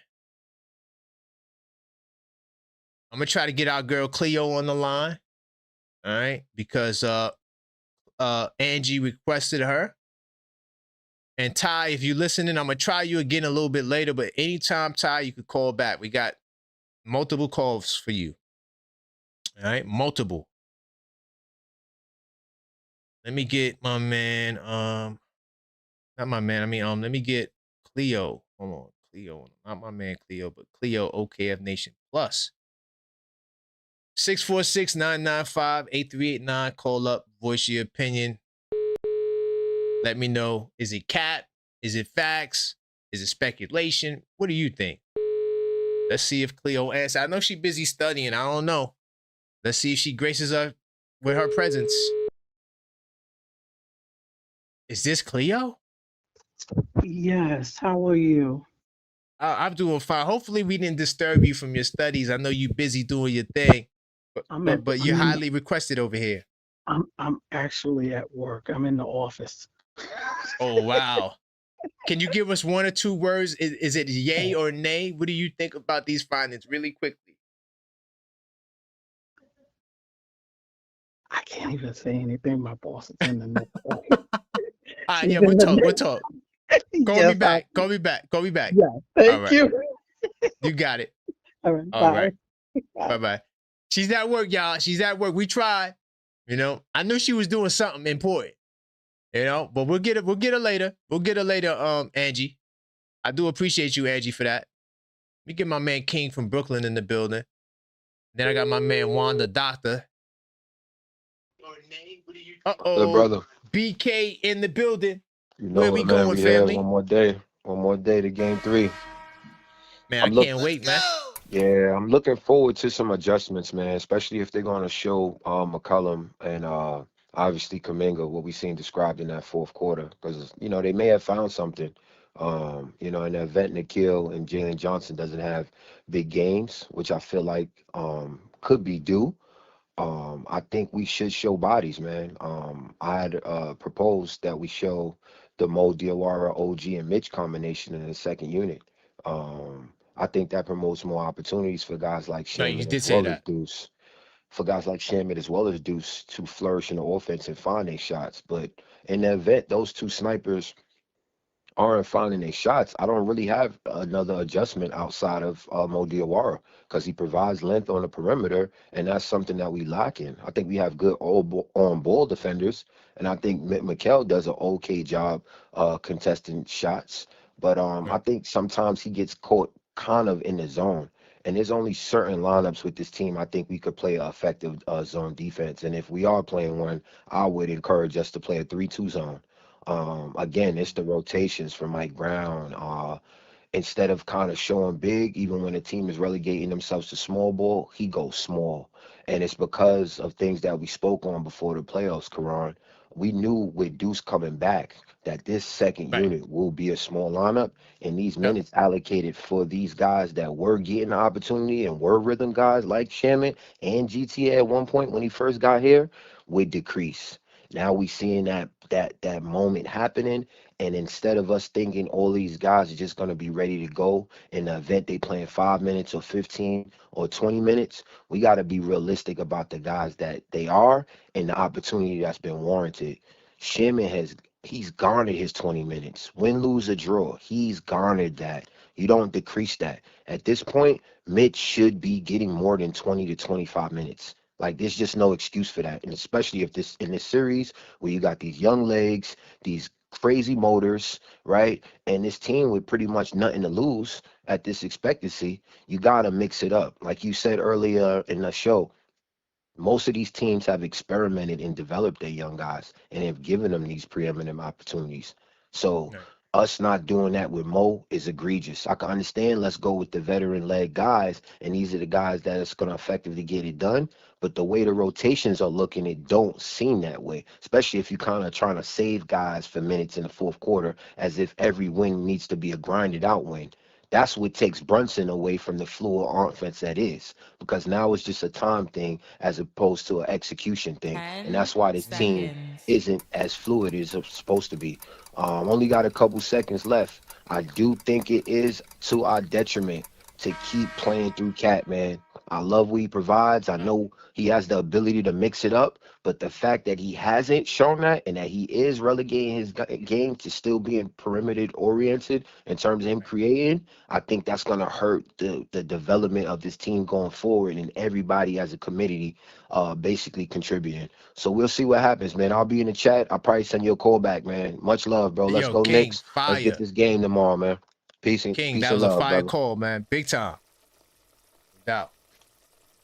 Yo, that was a fire call. You know what he brought up that I never thought about? The zone defense. I'm trying to picture it in my head because the problem with the zone is the Knicks never, Like, we probably run zone the least out of anybody. But it could be an option only if CJ's McCollum is cooking, like, to give them a different look. You know what I'm saying? Like that might be an answer right there. Because now you can't run the standard screen and roll. It would throw them off. Like, if we really could execute that zone, that could be something. The reason why I also never really think about it is because I know that we run it the least. Like, we don't play a lot of zone. So I don't know how that would factor in those scenarios, but that was a fire call. We get my man Juan, the OKF doctor, in the building. Hopefully he can answer. He might be busy, doing some scouting or something. Hey, hello. What's going on? Juan in the building. Hey, Karan, how you doing? How are you? Let's go. I'm all right. I'm curious to see what your thoughts are, man. We kind of all over the place today. Where we going? Yeah, a little bit. Well, first of all, last night I forgot to make fun of the Celtics for losing. So that goes without saying. Right. I think I missed a little bit of the thing with Mike Brown, but let's go for the staggering concept before. Okay, all right. I think staggering is okay, but staggering comes in three steps. It's one, you have one with Brunson, one with Cat. But the important part of that is staggering. It's also the last 7 minutes or last 8 minutes of the fourth quarter, because that's when they play in together. So that's how you do the staggering in three parts, because you want to have that versatility of play. You want to have the versatility of the lineups that Sohan and Shaman and don't give you. So that's good, and you rest. So I think what is happening is that Mike Brown is not really putting the emphasis on that third stage of the staggering, and he's missing on the second. He did when he didn't have it. Or that was bad. It should never be. It should never happen. Right. Yeah, one of them there. I'm thinking. I agree. I mean, that's what we've been doing most of the year. Why go away from it just because of some plus minus stats? That's correct, because that is the problem with the statistics. And I love statistics like you do, but a lot of the times they go so caught up on the statistics when they're on the game that they forget how the game plays. Right. So I do like the fact that the staggering of 1 and 1 and then the 2 together. That's 3 different systems right there. The other one is Sohan. I think Sohan is going to play. I know the War will be. We lost my man Juan. Hold on, we can try to get him back. That's the OKF doctor right there, man. He gotta finish.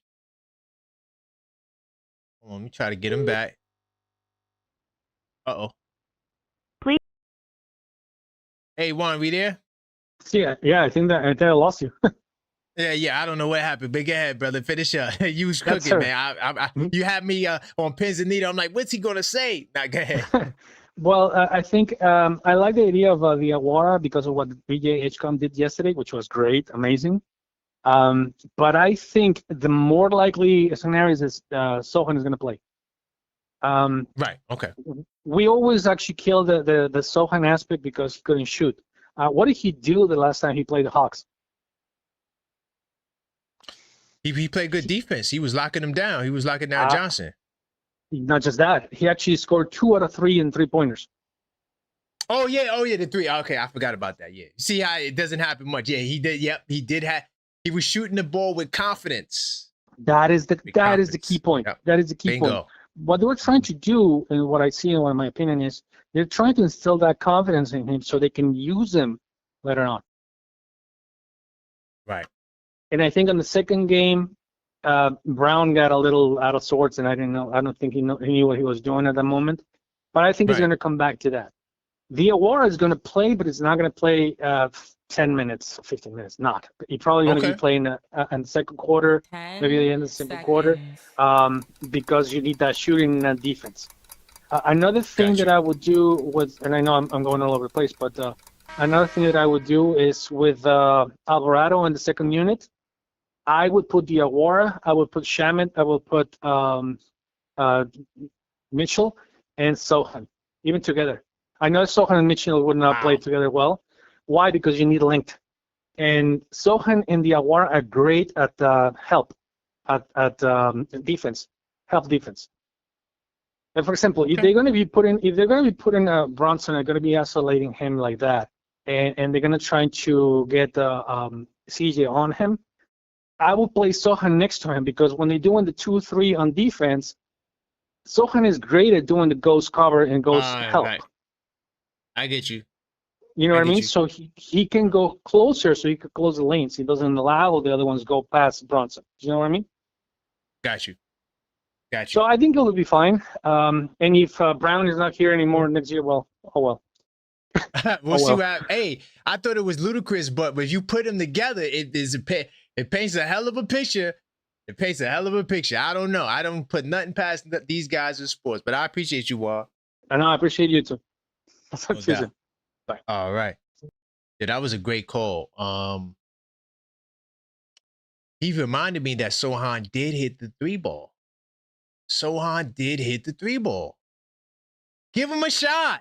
I don't like him with Mitch, though. I don't like that part. But I think Sohan should play.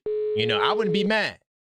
I got my man Anton, then Force next. I got my man A-Level.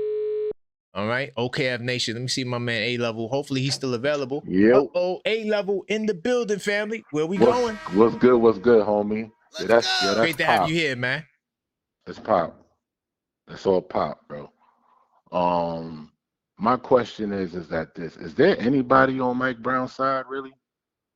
You know, because honestly, it seemed like we want him to fail, bro. Like, honestly, right now, if I'm a head coach anywhere else and I'm looking at the Knicks as a target to coach there, I don't know if I want to step into that frying pan, bro. Because here I am, I'm stepping into year one. You do realize when you come into a situation where a team has been coached up by another head coach for 5 years and go to an Eastern Conference Finals, and now I got to step in the room as the substitute teacher amongst these students that've been working with another teacher, and they hooked on him. Now you asking me to coach these guys up to an NBA Finals in one season? And then you're gonna fire me if I don't get y'all to the finals? That's delusional mind state, bro. Like, I agree. That's wild. It's a desperate mind state that needs to stop with us, man.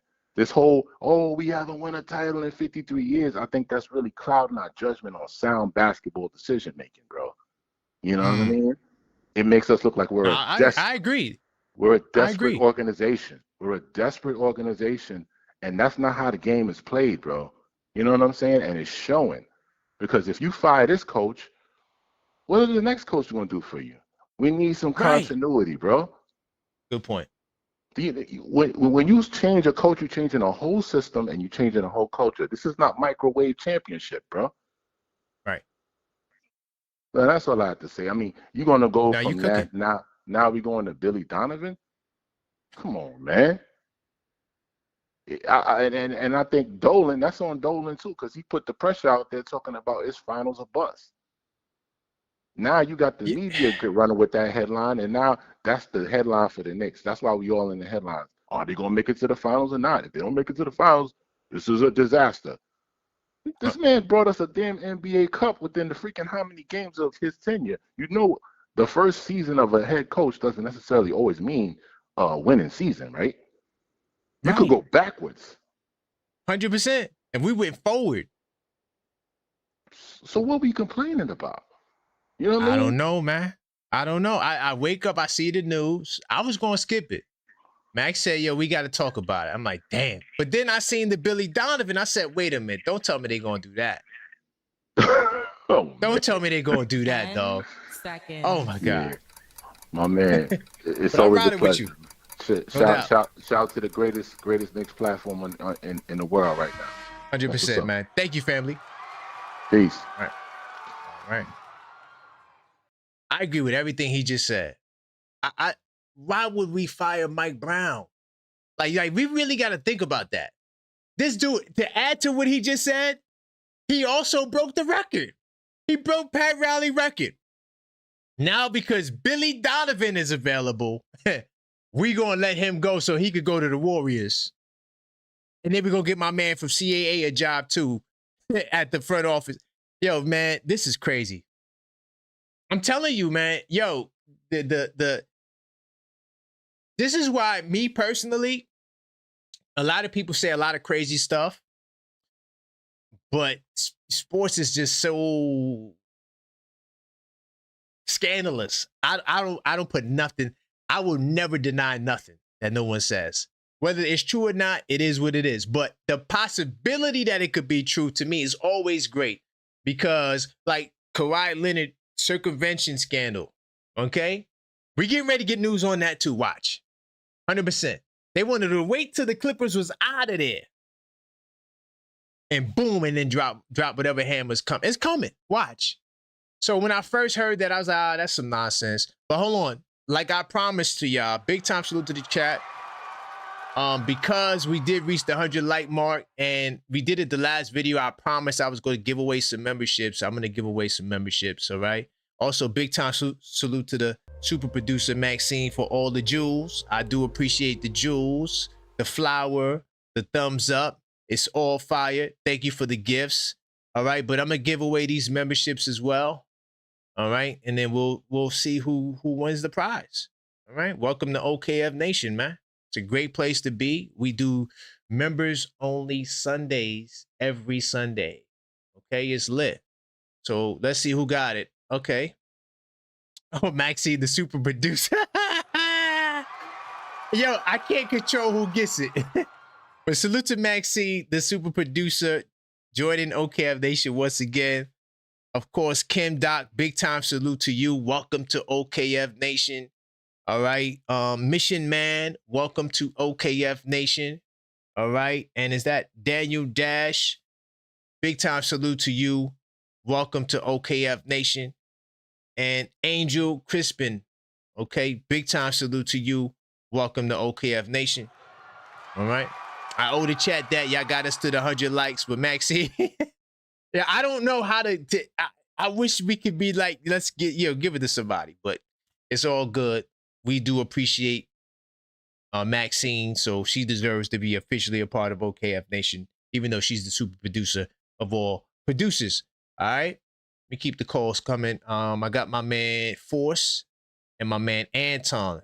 All right, let me get my man Anton on the line. Hopefully, y'all can still answer.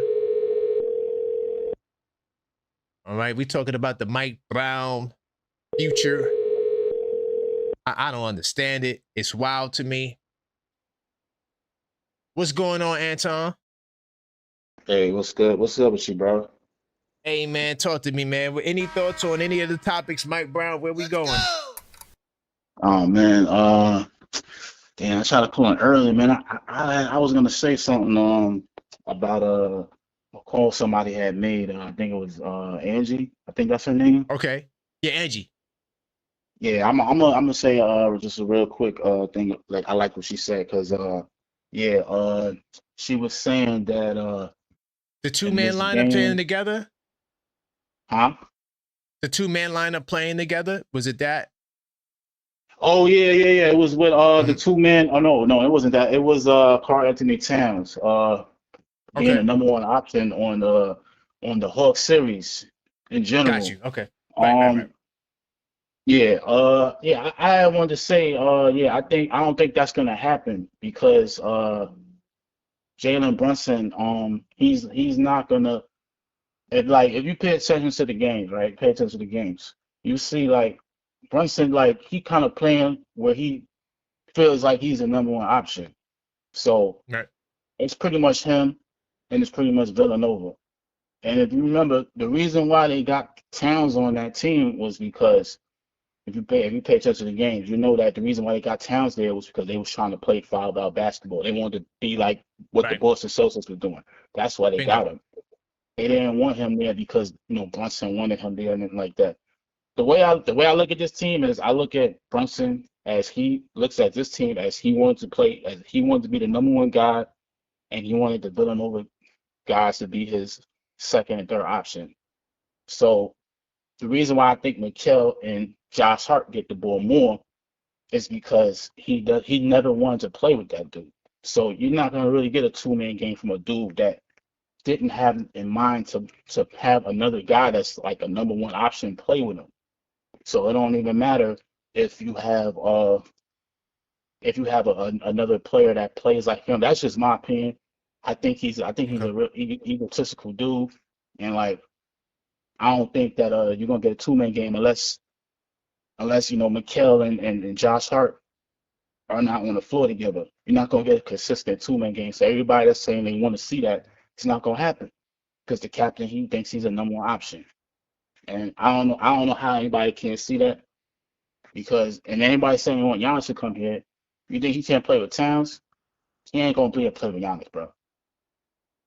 Like that's not gonna happen because you can't even play with. They not even in the same position. So I'm kind of like, you know what I'm saying. So I'm sick of like the Brunson fan base, and I'm sick of like they putting him on a pedestal like he's Jesus Christ, like he can't do no wrong, and saying that he's soft because his personality. Like that's not his fault. You know what I'm saying? That's not his fault that he can't ask and demand for the ball. You know what I'm saying? He is who he is, and you know what I'm saying? And that's my problem with McCollum too. I wanted to say the reason why my problem with McCollum is I feel like because he plays all 82 games, we would never get to see a two-man game with both of them because he plays every single game. And Josh Hart was out, I think, like once, like he was out, but McCollum was always there. So when Josh Hart's not there, McCollum's gonna get the ball more than Cat. He treats Cat like a fourth option to me. I hear you. I hear you, family. Thank you, Anton. I appreciate you. I disagree with you 100,000%. Disagree? I did disagree? I did a show last night. Jalen Brunson, 32% of his passes go to Karl-Anthony Towns. Karl-Anthony Towns gets the most touches in the front court. That's not my opinion. That is the stats. You want to go check it out? I did the show. It's a fire show. I explained it all. I completely disagree with everything you just said about Towns and Brunson. Completely. Man, I gotta look up the. I don't know because I'm looking at eye tests. I'm not looking at the numbers. I'm just looking at like that's what the everybody's problem. saying. The eye test. See, when you got a bias, the eye test fails. No, but everybody's saying that. Everybody's saying the same thing. Everybody's saying why is the Towns getting less touches than Josh Hart? Listen, you have Josh Hart. That's no. Listen, the reason why is because Josh Hart is a facilitator. He's a ball handler. He's making plays for others in the system. He averages 5.5 assists in the system. But I appreciate you, Anton. I got more calls. When you get the chance, check out the show I did last night. Trust me, it's not a waste. I'm not gonna waste your time. I watched half of it. I did. I gotta get to the second half, brother. You gotta get to the second half. Look at the numbers I presented. Trust me. All right. Bro, listen, it's not my opinion. It's not my opinion either. It's the stats. All right. It's the stats and the fact. But I appreciate you though, Anton. Same way, no matter what. Agree or disagree, you still my man. Big time. All right, salute, bro. 100%. First up, Maxine went on a membership giving spree. Matt, why can't you just give him away one bunch? But big time with the Maxine, the super producer. Hold on, let me see. All right, Beeman Boy, welcome to OKF Nation. All right, courtesy of Maxine, the super producer. Eddie Ray, big time salute to you. Welcome to OKF Nation. And Bravo, welcome to OKF Nation. Let's see who else. And then she also sent it to Main Focus 23. Welcome to OKF Nation. All right, big time salute. All right. Yeah, I completely disagree with what Anton said. This is the problem with when you have a bias and you're watching the games and you're looking for certain things, but you're ignoring the other elements of the game. Brunson passes the Towns 32% of the time. All right. The problem is Towns passes the ball to Brunson 50% of the time. So this problem is the system. It's not Brunson. And Brunson is him. Brunson was the clutch player of the year award last year, right? He should have been All-NBA first team. He balls out. He gets buckets. That's what he does. But he also passes the ball. That's a fallacy. You said that the Nova boys are the second and third options. Do you want to see the amount of shots Mikal Bridges is taking in the playoffs? Josh Hart's getting shots because he creates his own shots. Josh Hart is a creator. That's what he does. He's an initiator. He's a play initiator. That's why he's getting opportunities, and he gets a lot of rebounds. He doesn't pass the ball when he gets the rebound. He goes and attacks in transition. Once he gets in transition, he's either looking to get the crazy layup that he gets or he's passing the ball. That's the only reason why he has more touches than Towns. Usually, guards have more touches than big guys because they're the ones bringing the ball up. It starts with the initial touch. Inbound the ball, catch it. That's an initial touch. That's a part of touches. All right? So we got to get out of our bias, ladies and gentlemen. Let's try to put on our objective hats here. All right? I'm good on the back end. All right, Ty, I see you in the chat, Ty. I peeked at you, Ty, talking about the caller was right. Get out of here, Ty. You better call up, Ty. We got 2 call-ups for you, Ty. Get on the goddamn line, Ty. I know you busy at work. Salute to Ty. That's my man, Ty. Let me get my... Did I speak to Force? No, I didn't speak to Force. Let me get my man Force in the building. I spoke to A-Level. What's Got going my on, man Cam? Vacant PA. Hey, what's going on, Force? We in the building, man. Where we want to go? A lot of topics, a lot of sentiments today. Knicks Nation. Where we going, family? Man, I know a lot of stuff about Mike Brown's job might be on the line and stuff like that. Only problem I got with Mike Brown right now is his lineup teams. You know what I mean? Like, Brunson and Cat, yeah, they can't be off at the same time. And you got to play some of them young boys. I want Mike Brown because we're going to beat Atlanta regardless. But it's the next series that I'm worried about. We need some athletic dogs. Let's see what you – stop messing with these little lineups. See what you got in Diawara. Sohan, see what you got right now because we can beat Atlanta hands down. You feel me? I don't got no faith in Atlanta. But it's the next round. You know what I mean? Like, hey, the Freaknik been over in Atlanta, son. You know what I'm talking about? That's done. You know? That's facts. So, you know, I want him to, you know, try a little bit of, if you're going to play small ball or even bigger with them, because they big, I like to see Sohan and Diawara on the floor at the same time. You feel me? Let's see what he got. Because he can pass the ball. Diawara can score. But Sohan can pass the ball and play some defense. So we need to look on those things right there. As far as, you know, like, but I do think one thing Mike Brown can do as a leader of men, if one time he held Jalen Brunson accountable one time, you know what that would do for Cat? We need Cat to win.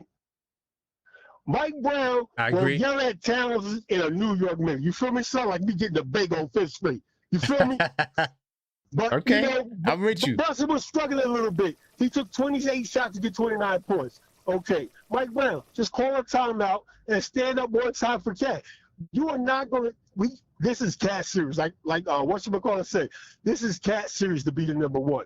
And I also want Cat to get angry a little bit, son. I know you from Jersey, but we in NYC. You got to get upset one time and be like, yo, Mike Brown, Brunson, pass me the ball. You feel me?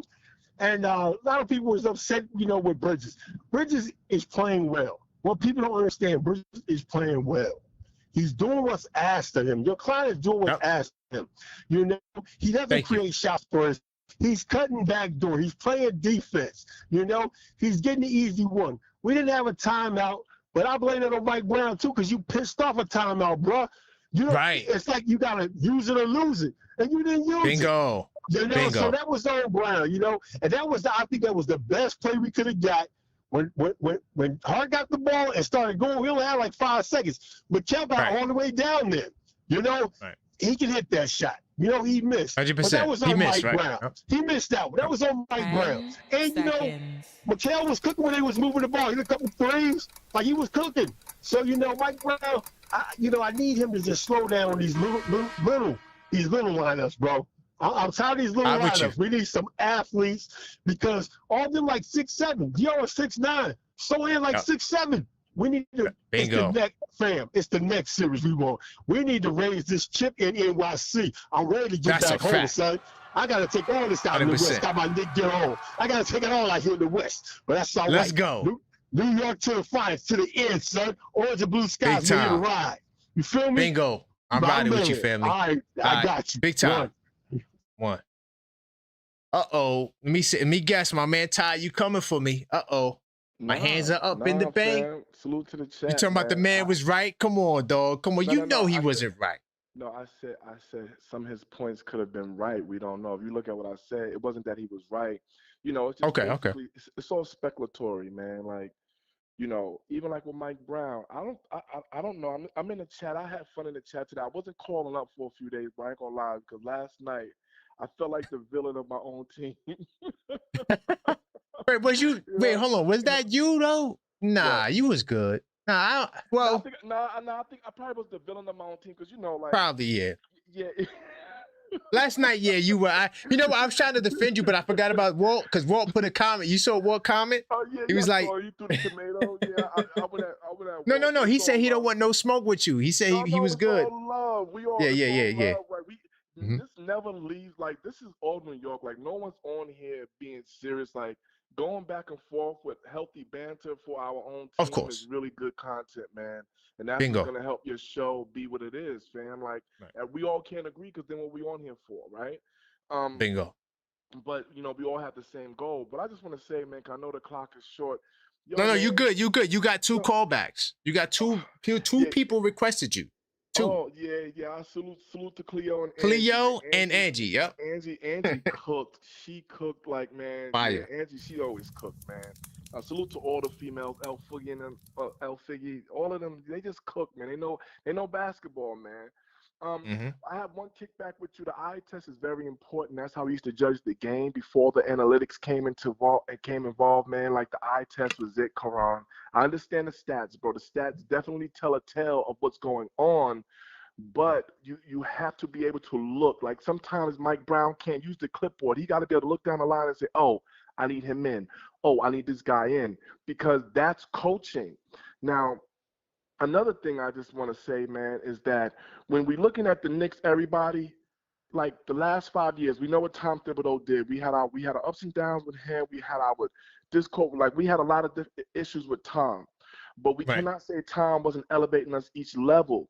Now, when That's we facts. remove Tom, the next coach that come in, he has to look at championship or bust. Here's I why: agree. because he inherited a team like Mark Jackson and Steve Kerr. You know what I'm saying? Bingo.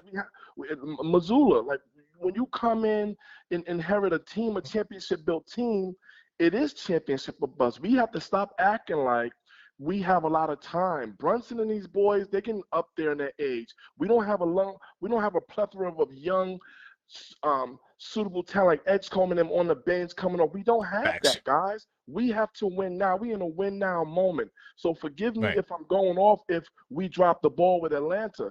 Atlanta, we dropped the ball with them because you know why? We got too comfortable. Mike, Yep. he wanted to rest. He felt like we had the game in hand. He didn't Yep. expect CJ to go at Brunson that way, but it happened in a mirror of moments. So Yeah, now, that was crazy. so now we scrambling like, okay, what the hell? So now he's flustered. Now he's calling a timeout too soon than when he should have called. Yep. He was supposed to save it towards the end. You know, that was one coaching error. Then you have two perennial all-stars. Neither one of them should ever be on the court without the. So in other words, Cat should always be on the court, or Brunson should always be on the court. Period. Bingo. Period. Yep. It does not matter because that means you have a go-to superstar, all-star, right? That you Right. can run the plays through. And then when Right. we saying Diawara, I understand Diawara. I wouldn't put Diawara in over Shaman because the reason why Diawara is the truth. I'm gonna save Diawara for Detroit if we play them or if we play like the Wings over there in Boston. But the reason why I wouldn't put Diawara in right now, I need to get Shaman going. If we get Shaman going, Oh, okay. if we get him going, because you know he's a streak shooter. We all know Right. that. If he makes Right. one, he's gonna make the next 4 or 5. That's Shaman. If we get Shaman going, and he's an on-ball defender, he's a very good on-ball defender. He's not that lengthy, but when it comes to those like CJ, I would put Shaman on CJ all the time because now CJ's got to work. And the other thing is we have to make CJ work on offense now, on defense. We have to make him work on defense. So I wouldn't remove Brunson. Like you remove Brunson off of him, but if he's going to be cooking you, you got to go down and cook him. You got to make Bingo. CJ tired. You know what I'm saying? That's a great point. Yep. Yeah. That's a great point. Yeah, because CJ is not a good defender at all. Diawara Right. he got the length, he got the size. I want Diawara in there. But I think style makes fight. So I think we have to pick and choose when we're going to implement Diawara. Sohan, I think we brought Sohan in for Detroit. I think we brought him in for Detroit and some of Boston. We don't need too many things to beat Atlanta. You know what we need to beat Atlanta? Carl, Big Cat, Big Bodega, Anthony Towns. Towns is a mismatch for that whole team. There's no way that we had him in a penalty with 7 minutes left to go in the game. El Figgy said it, that's a fact. And you don't throw the ball down in the paint. That's when you tell Carl Anthony, get down there. But see, that's what I'm asking about the floor general when it comes to Brunson. Yeah, I get on Brunson because I love Brunson. Brunson is the truth. Brunson is our guy. But I need more out of Brunson. You say, Ty, what do you mean? Brunson, take control of the team.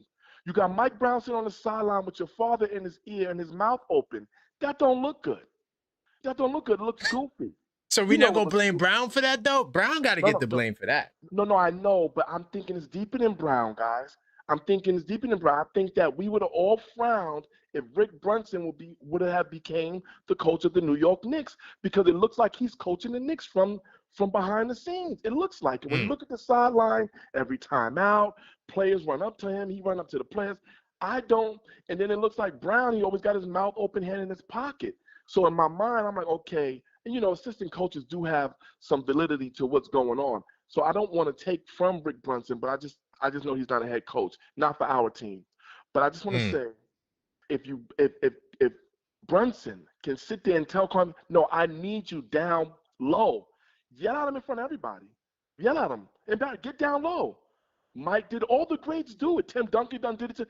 Everybody do it. When you are a superstar and you calling yourself the leader, the captain of a team, take the role. But wasn't there a clip of him telling him to get in the post? I could have sworn there was a clip of Brunson saying that. It was. And that's the point I'm making. These are the playoffs. So Brunson, we need more of that.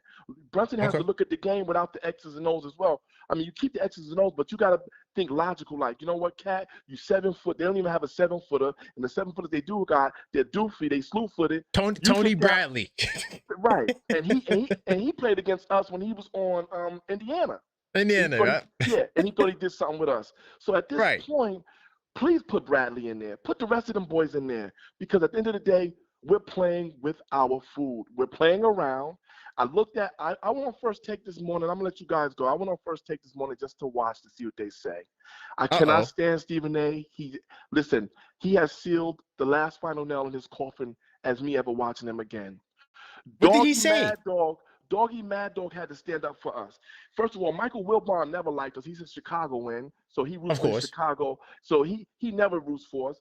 This dude, Stephen A, sits there and says, well, Boston, they're going to be fine. They're going to be fine. Whoa. We lose by 1? I knew he was going to say that. We lose by 1? And all hell breaks loose. The Knicks is done. We ain't gonna make it to the finals. Mike Brown needs to be gone. He put that rhetoric out there to be truthfully told. Okay. Wow. And then my sources and there's innuendos that Mike Brown, this could be, no, bro, stop it. See, when Stephen A speaks y'all on something, y'all have to know it has arms and legs when it comes out his mouth, meaning it's going to run. That's crazy. So he gave Boston the pass. Told y'all he was going to do that. He gave Boston the pass and said, they shot 13 of 50 from the 3-point line. But you know what? They'll be fine. They'll make it up. Edgecombe, somebody said, I don't know if it was Big Perk. Big Perk said he had a Swiss. Wait, what did Big Perk say? Was he agreeing with him? What did Perk say? Perk was bigging up Philly. Like, in other words, Edgecombe looks unguardable. Okay. Which Edgecombe was doing this all year long. People just was under the radar about him, but he was doing but in the playoffs, though, it's different, Ty. The playoffs, that's different.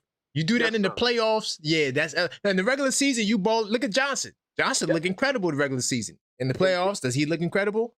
It's a different level. And guess what? Different level. And so Edgecombe got in the company of, guess what? Magic Johnson and LeBron James. After his performance. All right. But anyway, back to Boston. He gives Boston a pass. He gives and they got blown out. They got smacked. I watched the game twice. I watched it twice. I saw it in real time. Then I watched it again condensed because I didn't take notes. I went in my 82 nights right here. I took the notes. Hold on. Let me see if I can show y'all. Let me see if I can show. Oh, right here. Look at that. Bookmark. Look at that. Y'all see that? I don't be capping, y'all. You see that? 76ers at Celtics. Notes all day. Karan, one thing I'm going to say before I get off with you, You know, Let's go. your stats is impeccable. That's one thing I give you. You're a study rat. You know what I'm saying? You're gonna get the, Yes. you're gonna find the stats because you never want to not know what you're talking about. The only 100%. kickback I have with you when we go at it is the fact that sometimes we have to look with the untrained eye. We have to look at the naked eye and see we're watching, because at the end of the day, some of them stats and X's and O's got to get out the door. Mike Brown can't get on the floor. As much as we want to get mad at Mike Brown, and I'm one of them, the players got to play that game. They got to play that game. That's why Brunson is very important. He's always looking for his shot, but I want him to start looking to get other players involved, but keep the defense honest by being on. So when Brunson is off on his shot, the other teams know they can press us. When Brunson but is Ty, look, I'm gonna let you go after this. Hold on, but look, go ahead. I just want to say this. We actually agree. It's just that we have two different outlooks as to what is going on. Facts. I'm telling you that Mike Brown is the reasoning why this is not happening, because the system has Towns too high up. Yeah. Towns needs to get the action going downhill. Right. If he gets the action going downhill, he'll have 40. Easy. Easily. That's what I'm saying. He's at the top like Magic Johnson. He could do it sometime. All right. Sometimes you want him up there, that's cool. But when you want him to go, all right, we gotta go. When you get that ball, I want you to do your doofy little crossover and get to the basket, because they can't guard you. They can't guard him. That's all. They can't guard him. That's all. And, you know, That's all. And no, everybody on here is saying the same thing. We're just looking at the tape different ways. But we all want the Knicks to win. But I'm gonna just say this, man. I'm telling y'all right now, Mike Brown is one and done if he doesn't win. Because so you believe the report? The reason why, bro, because it made common sense. Why would I let go of a coach who just got me to the ECF? The very next coach I bring in, like Mark Jackson and them did that. Steve Kerr did that to the league. When Steve Kerr came in and inherited that team over there, and they went on that dynasty run, now and like Missoula and OKC, all these teams, I think it was Milwaukee too. I think Milwaukee switched their coach out, ended up going to the chip. A lot of teams are doing that, man. So it's not far-fetched what they're asking of Mike Brown. Mike Brown has to realize you inherited an already made team. All we asking you to do is bring your expertise in. You're supposed to be a great offensive mind and actually a great defensive coach as well, because you was coaching Golden State on defense over there when you was over there. So he has the ability to do it, Karan. We just need him to do it and stop falling asleep at the wheel, because we're tired. It's been 53 years for New York fans. So if everybody get mad because we lost a game, so what? We lost a game, but we tight about it. That's all. But I got you, Ty, man. Thank you, man. Salute, bro. I appreciate you, man. Big time. Sir. Peace. All right. Good. I gave him his 2 callbacks. He's good to go. Thank you. First of all, thank you, Cleo, and thank you, Angie. They both requested him. Yo, you know what's funny, right? Sometimes he will request a callback, but then Cleo will be like, I want to hear my man Ty again, too. Did I speak to Vic from PA? No, I didn't. D from LA, I see you, too. I got D from LA. I got the Brownsville Spurs fan. Wait, what? The hell he want to talk about? Goddamn Spurs lost last night. What he trying to talk about? Any news on Wemby? Is Wemby going to be out a long time or something? What's good, Vic? What's going on, champ? PA in the building, baby. Where we going today? Okay, let's go. I like what Ty was saying. Okay. And I'm gonna tell you, Mike Brown is out of here. That's a fact. I've been telling you. You think so? I've been telling you that for a while. He's out of here, man. Listen, Ty said it. You inherited a championship team. If we would have got past Indiana, we in the finals. That's true. We're not doing. We can't continue doing this, man. If you can't get us off the, you can't get us over the hump. You need to go back to Golden State, because that's where you want to be anyway. So you think they got another job lined up in Golden State, right? And then be bringing Billy Donovan. That's what you think? No, listen, I don't know if it's Billy Donovan. I don't care who it is, but it ain't going to be him. Okay. Because if we looked all year, this is the point I want to get out. Tyler Kolek is why we won that cup. Everybody got their own opinions. Don't get mad at me. But watch that game. He played his ass off. We got to give that to him. Yep. Brown is not the coach, man. Wow. Brown is not the coach. It's the players that's gonna have to put their boots on. All those boots that y'all collected during the year, put those boots on and come to work. It's a fact. It's playoff time, man. They got to put the work in. Hey, listen, no excuses. Got to get it done. Oh, and one thing you said, he shouldn't go because he passed Pat Riley's record. Right. You could have brought any coach in here.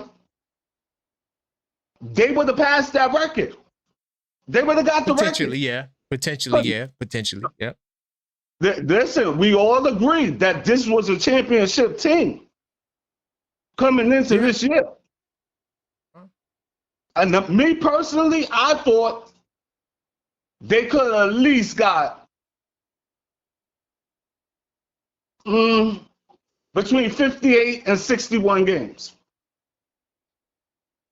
Because they gave a lot of games away during the season. Yeah, you know, most of them, Mitchell Robinson sat out like 11 games. No, we lost 7 games or 8 games with Mitch being out. So, yeah. Yeah, but that was it. Mike Brown is going. Thank you. If you don't get us to the chip, he got to go. Wow. So, all right. I appreciate you, Vic. Enjoy. All right. Yo, I mean, I'm surprised. I didn't think a lot of y'all would believe the validity of that heavy article. That Mike Brown, he could be up out of here. I didn't think a lot of y'all believe that. I really didn't.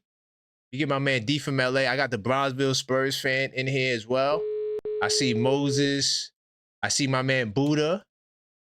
And somebody whose name, I'm not sure if this is their name. I'll find out when we get him on. What's going on, D? It's Gucci.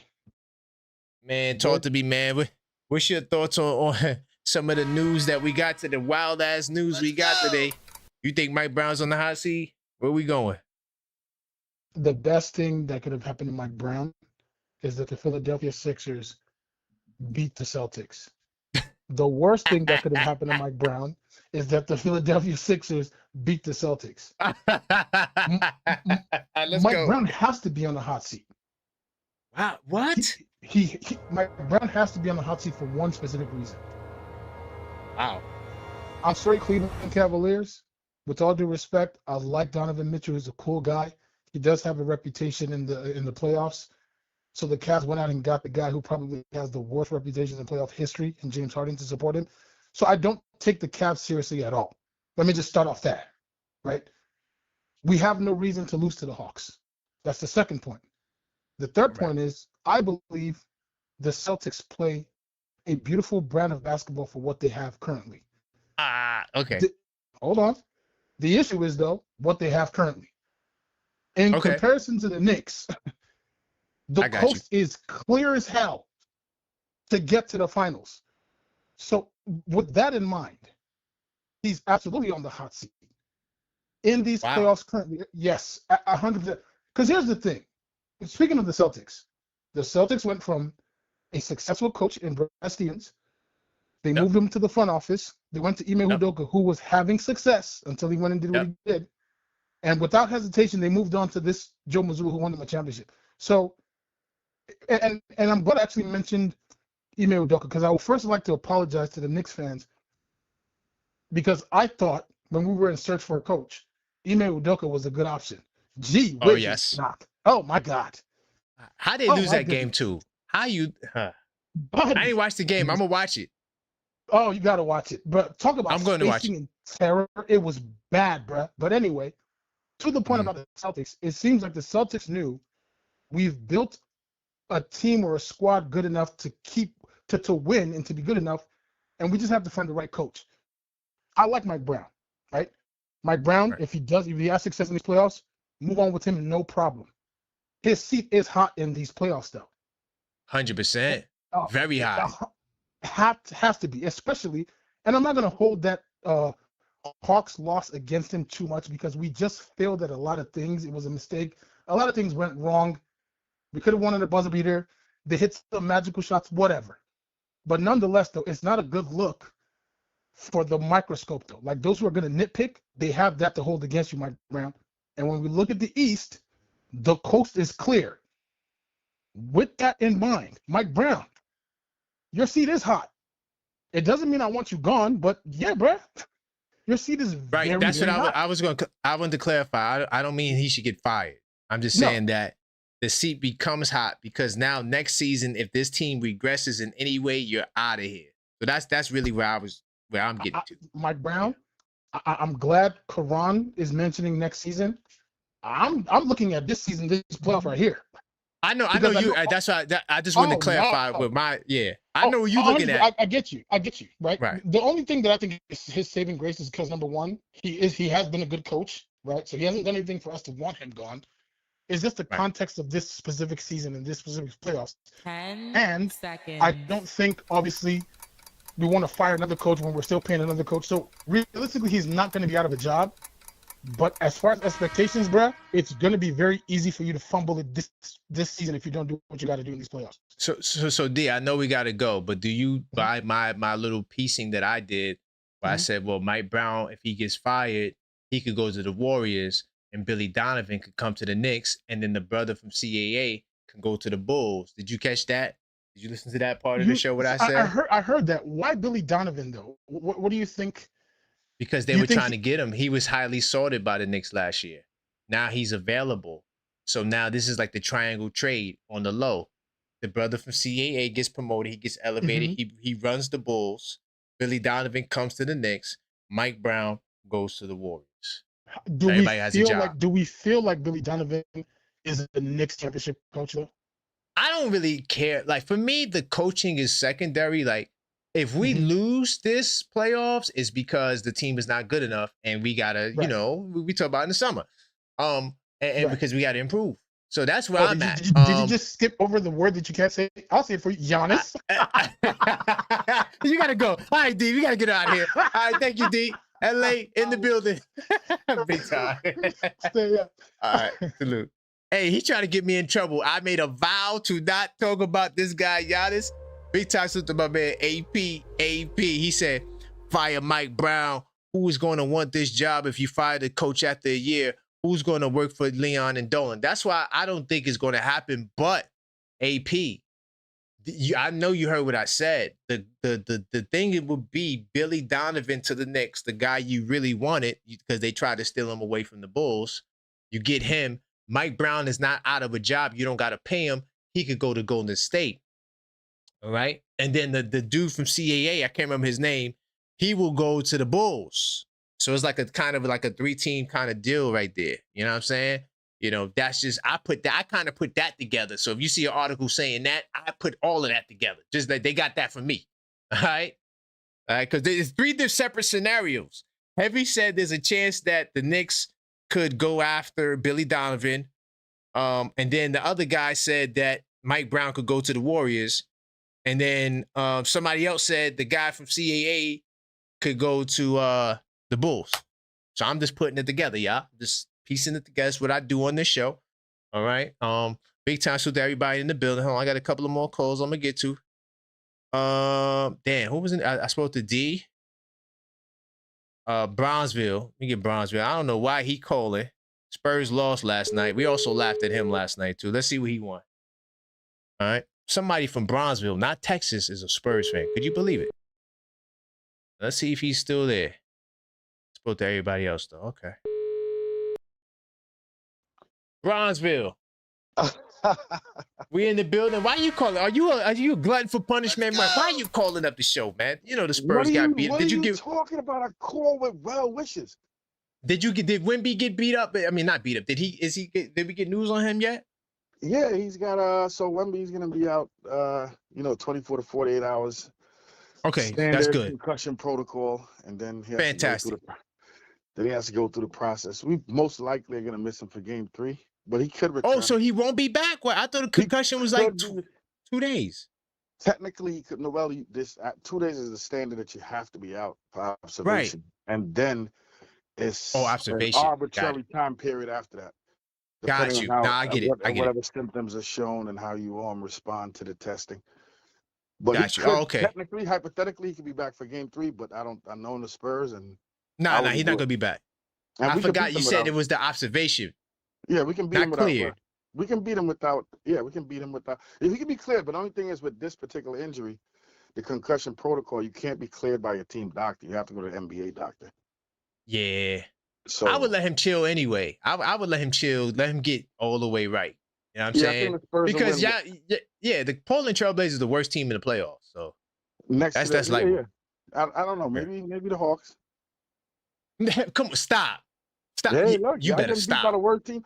I was calling to. Oh, y'all a little nervous. They seem a little disenfranchised over there in Tinseltown, man. I'm What are you like, talking about? there's just so much. Listen, So I much. didn't make up the news, man.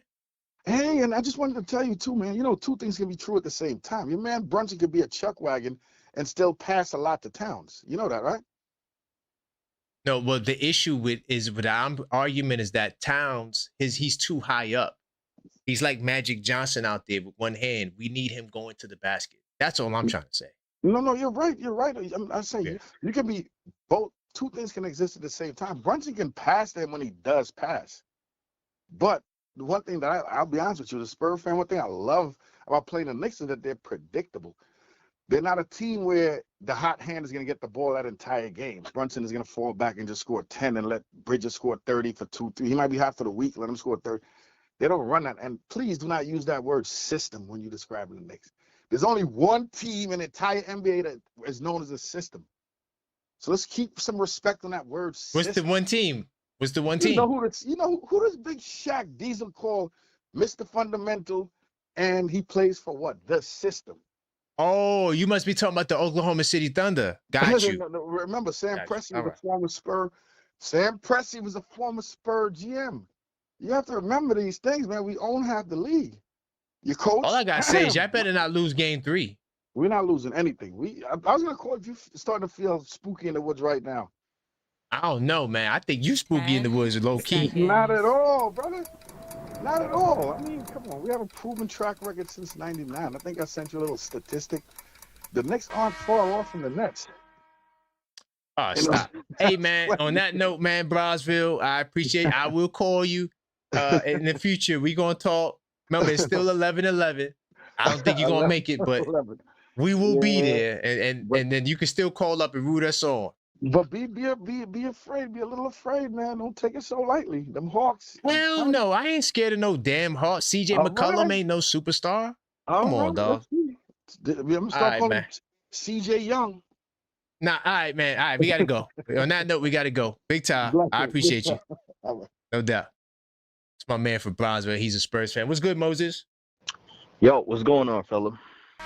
Nothing much, man. What's your thoughts, man? It's a lot. Man, I'm tight. We lost Game 2, man. I was tight when we lost Game 2. You know, like I'm like, damn, we should have won Game 2. You know, are you spooky in the woods though? Are you spooky in the woods? Where we going? It is what it is. You know, understand? That's just one. That's just one game, though. You understand? It could still be Knicks in 5, right? I still, Cat, again, you gotta dominate, brother. You understand? Okay. Like if I think Knicks is not dumb. I think they already know they lost Game 2 due to the mistakes they made. You understand? And then they're gonna bring that learn from your mistake energy to Game 3 and correct Game 3. You understand? So they better not lose Game 3. I'm telling you that right now. Okay. So they better. And then you talking about Mike Brown. I don't think Mike Brown's gonna get fired, bro. He just got the job, but you never know. But at the same time, it's like, bro, you talking about firing Mike Brown. Let's point the fingers at Leon Rose right now. Like, who's making the decisions? Hey, you know, I've been saying that for the past like 3 years now. So, like, to me, I mean, listen, Leon Rose has been the best GM we ever had. You understand? I don't know about that. I'm not gonna say ever had, because them dudes in the 70s got MVPs and they got all NBA Yeah. I'm first talking teamers. about our era. I'm not talking about. Oh yeah, our era. Yeah. Okay, I ride with that. Yeah, I'm talking about. We went from Isaiah Thomas to Donnie Walsh to that crackhead toxic. Easy. Yeah. But that I gotta be honest here. That disgusting Phil Jackson to to somebody else, and Leon Rose came and took this team from garbage mud and made it a title contending team. That's one thing I will give Leon Rose credit on that. But here's the thing: Leon Rose is not gonna get fired for what he has done. But at the same, you got to look at it like this: it's like, yo, you can't blame the coach because you still is the players' responsibility to get on the court and do what they got to do. Right. You know. I'm with you. So listen. I think Jalen Brunson got to become a better passer, man. You know, and if Brunson, if you're listening, I think this offseason the best thing to do. Well, hopefully, I pray that you go to the finals and win a chip for once. 10 you understand? seconds. And then in this offseason, I think you should get one-on-one coaching from Jason Kidd or from one of them passing professional guards to learn how to add some assists to your game. So he's one of the league leaders in assists, so I don't know what more assists you want him to get. He's averaging 7 assists in the playoffs. One last thing I want to say. He's among the leaders. So I don't know. One last thing throughout the rest of the series, I don't want Brunson guarding McCollum. I think I want Hart guarding McCollum. But I've been talking about that. But I appreciate you, Moses. Yeah, that's all I want to say. Thanks for taking. Great call, man. Thank you, family. All right. I mean, he's talking about Brunson got to take classes. Bugged out. I got somebody interesting. Let's see if they answer. This is going to be an interesting call. He's the most requested opposing team call. Let's see if he answers. Hello? Uh-oh. Number 13. They wanted to hear from you, man. Good, What's good, up? because you know I got something for y'all too. You know what I'm saying? I'm gonna be your main contributor, bro. This Star Child, dog, for real. We're in the next show. All right. So what's up? Where we going today, man? What's your thoughts on everything, man? Is this on the air or what? Is this what I mean? We live. Or this a recording? We live. No, we live. Oh, we live. Okay, so this is your Knicks Nation that's listening to me, right? They listening to you right now. Okay, well then let me say something to all of y'all clowns, bro. Y'all over here worried about my Pistons getting rammed by Banchero, and all of them. Y'all better worry about CJ, baby. We ain't worried about no goddamn CJ. What are you talking about? Yo, you better not lose tonight, CJ ain't playing with y'all fools, bro. CJ, oh my God. Look, he came to Detroit and bust our ass. You know what I'm saying? So, y'all thought they kept him away from Portland. Y'all always want company, man. We don't want no company with y'all, man. Y'all down 0-1. Listen. Y'all at 1-1. You like I said before. I got like a little. Well, y'all my favorites on the squad. Y'all with my heart. You know what I'm saying? I got love for New York, even though I was only there when I was 10 years old over there in the Bronx or whatever at Yankee Stadium, long back in the day, bro. Back in the day. And I know it's hard in New York because when I was there, a Happy Meal was $10 back 25, 30 years ago, bro. You know what I'm saying? So listen up. Listen. Y'all got y'all work cut out. The thing is about New York, I don't know what it is and shit, but y'all be doing some zesty ass stuff, especially that Josh Hart and shit, putting his finger in people's booty and stuff, no, bro. Josh Hart is from DC. Don't try to front, bro. Don't try to. He's from DC. Listen. Relax. I'm not bashing on the alphabet people. I'm just saying, No. He's from DC. All right, he ain't from New York. Hey, easy. Remember, you got beef stew. Where he from? All right, so let's slow it down, dog. I feel you. Right. I disown that fool too, bro. But you know what I'm saying? But y'all got to roll with him for now. You know what I'm saying? So okay, but yeah. So listen. I've been having a little bit of anxiety without this Orlando, dog. So listen. The thing is about my squad, the Stones, is that You never know who's going to show up, you know what I'm saying, or who's going to score, who's going to go put in double figures or whatever. The press has been dogging JD because he showed up as big and cock strong as he is. That 8 points and 6 rebounds stuff ain't going to cut it, bro. Thank you. That's all I'm trying to say. Number 13. Listen, you not out of the look. Number 13. I'm gonna call you tonight. Okay. Win or lose, I'm calling you. Win or lose, I'm gonna let you rock out. All right. Now listen, we can't go down 0-2, baby. I really don't expect us to go down 0-2, but it's gonna get real desperate in here if we go down 0-2, bro. I'm gonna be mad. Win or lose, I'm calling you. All right. All right, for sure. I'll holler back. No doubt. Yep. All right. If I didn't know who that was, that's the legendary number 13. He had one of the most classic. He was the first one to call up. I mean, he was the first opposing team caller to get a call back. He was the first. He is hilarious. All right. He is hilarious. We're gonna call him tonight on the night show tonight. Hold on, my man Ty. My man Ty said he got something to say. My Ty meant Rock. My man Rock got something to say. He wanna get back on the line. Get my man Rock on the line. Number 13 energy is crazy, yo. Crazy. Get my man Rock on the building. In the building. What's good, Rock? Yo, okay, that's classic. We having 13 on there, man. Number 13. He trying to get us to join his movement. Get out of here. Yo, my CJ busted us too. Get out of here. Yeah, I'm sorry. When the Pistons lose their series, man, they need to put all the guys from the Detroit fans, including number 13, in a room like College Hill in a big mansion, man. Just film them, man. Right. See what goes hilarious. Hilarious. Oh my God. Yo. Wow. And number 9 gonna be in there with a Knicks jersey on. Yeah. Yo, it's crazy, man. Yo, I told it's all bigger staff fault, man. He amped everybody up, man. You looking for the Knicks and talking about old thing beat you and blah blah blah. Keep your eyes on the prize of the team in front of you, bro. You done lost track of everything. And we've been telling the Quran, if they don't have enough offensive pop, man. That's the difference between them and Orlando. They both rugged, they both gruff, but guess what? Orlando got the pop and they don't. That's a fact. And and they got Franz Wagner. Yeah, and I was looking at the way they playing them too. They jamming Cade up. They dropping back on him. So even when he tried to lob to him, they stopping the lobs, man. So those cats can only get off if Cade get in the lane and dish to them. So if they don't let Cade in the lane and they cut off all the passing lanes, there ain't nothing going on.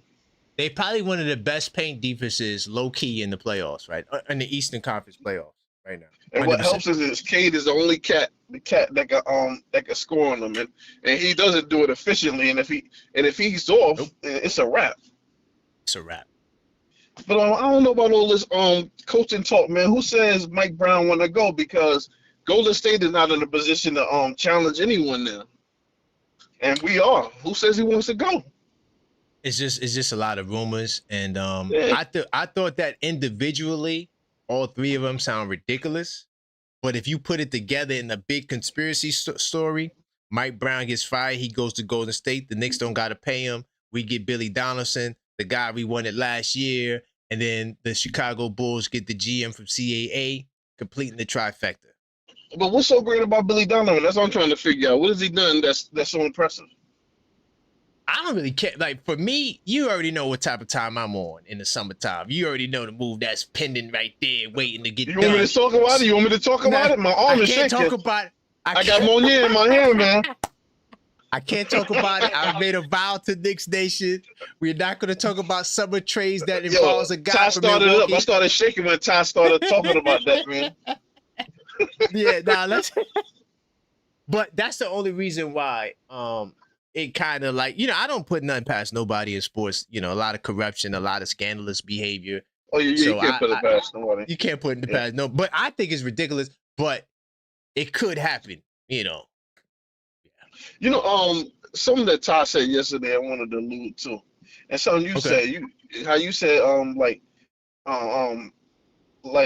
Towns want to be at the top like Magic Johnson. You know he idolizes Magic Johnson, right? I know. That's why I keep saying that. And he has a skill set. It makes me think back to what I said to you before. I wonder how taking the responsibility off of Brunson so much, allowing him to be a scorer. I really wonder how Towns would look in a Mike Malone system. Okay. Where he's simulating everything that Joker's doing. But what makes him better is he can actually defend to a point, which Joker don't he's a defend better at all. defender. Right. Yeah. At all. Yeah. And he's faster from faster from point A to point B. The only thing is I think Joker can pass better and he can maybe I don't know if he can shoot better. I don't know, but he not shoot better, but just a better overall offensive because he gets in that paint. You know what it is? That body on you.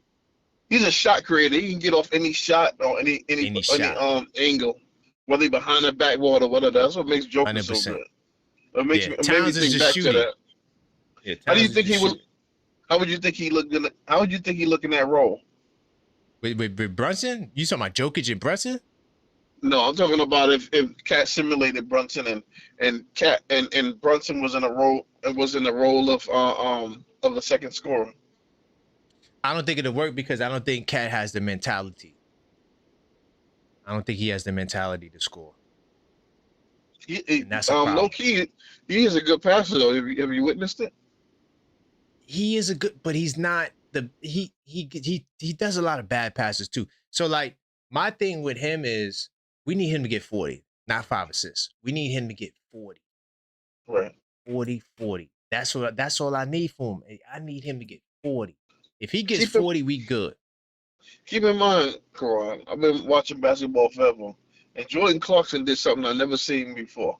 He came to a team where he was a one-way player. Now he's a two-way player. I've never seen that before. Yeah. Where he's successful you like that. You technically did. No, you technically did. You just did not putting it together. You saw it with Landry Shamet. He was never a defender. Yeah, that's true. Okay. Yeah, and then he came to New York, and now all of a sudden he's a two-way. Okay, yeah, you're right. We had it happen twice. Yeah, we had it happen 100%. Twice. Okay. 100%. But yeah, I just wanted to say that, bro. All right, man. Thank you, Rock. I appreciate you, man. Yep. All right, big time salute. All right. Yep. All right, really quickly, I gotta get my man Randu in the building.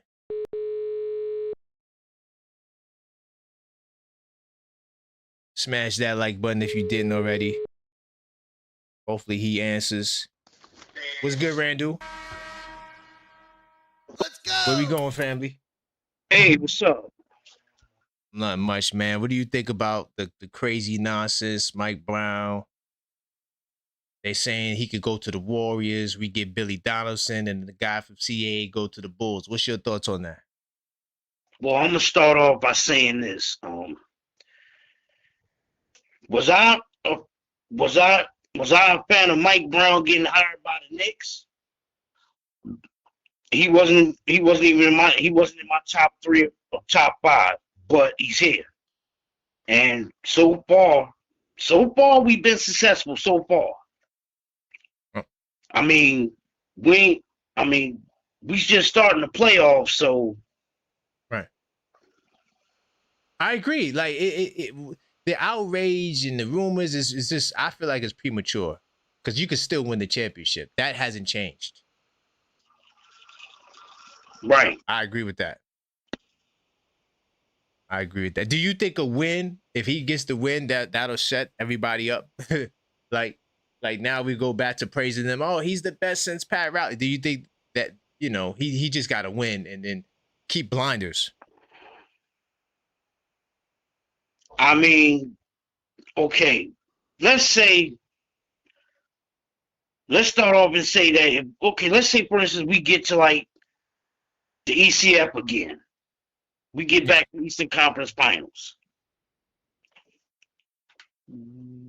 That right there, I mean, basically, that's the same way we finished last year. I don't think it'd be a problem. The only way I think it would really be a problem if we lose to Atlanta or we get knocked out the second round. Yeah, I think that puts it. I think he'll be on. I don't think he get fired. Some people saying he's gonna get fired, but yeah, if we lose to Atlanta, yeah, that might put him on a hot seat. Yeah, that definitely put him on a hot seat. Yeah, because that's a real step back. Because Atlanta is not all of that. Like they best player CJ McCollum. Come on, though, we gotta stop. 100%. Yeah, definitely. So, Definitely. go ahead. Tomorrow night, we got to come out. We got to come out and hit them hard tomorrow night. We definitely got to win tomorrow night.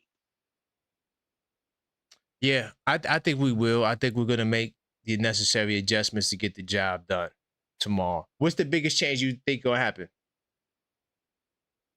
The bench got to step up. The bench got to play better. I agree. So are you going to change the personnel, or are you just going to roll with the dice with the same crew? I would have to try to see if I can get DR some minutes to see how he plays against him. Thank you. I know I ain't going crazy, man. Thank you, Randall. I appreciate you, family. Hey, anytime, man. Salute. All right. We'll be back tonight to see about them Pistons. Yeah. Big time. I'm definitely going to check that game out later. Yep. All right. Big time salute. Later. Yeah, we're going to be back live tonight, y'all. We're going to talk about them goddamn Pistons. Let me see my man, that guy 32. He said, would Brown have more control of the roster in Golden State? Ooh. If so, that makes it a little bit more believable. Let's go, Knicks. We got to be consistent for 4 quarters. All right, big time salute, BK to Orlando. Fire. Yo, let me tell you something. That could play a role in it. I don't know because what's his name? Is that Walton Jr. or something like that? He got it. Maybe we'll see. We'll see what happens with him. Hold on, my man Ty want to say something too. He just did a call back. He said he's not triggered, so we're not gonna play the trigger. Let me see what Ty got to say. All right, and that guy 22. That's an interesting premise that you just created there. I don't know if it's a collaboration. I don't know what the Golden State would do in that case. But what's good, Ty? You said you wasn't triggered. Where we going, family? No, not triggered. I just wanted to say the Hawks fan, I had to put him on blast real quick because he's in the chat hoping that we get down on our team. He don't realize that. You know what? This is what I want to say, Karan. I think that we really gave Atlanta that victory. I think that was supposed to happen by the league because for NBA ratings. Look how we lost. Yeah.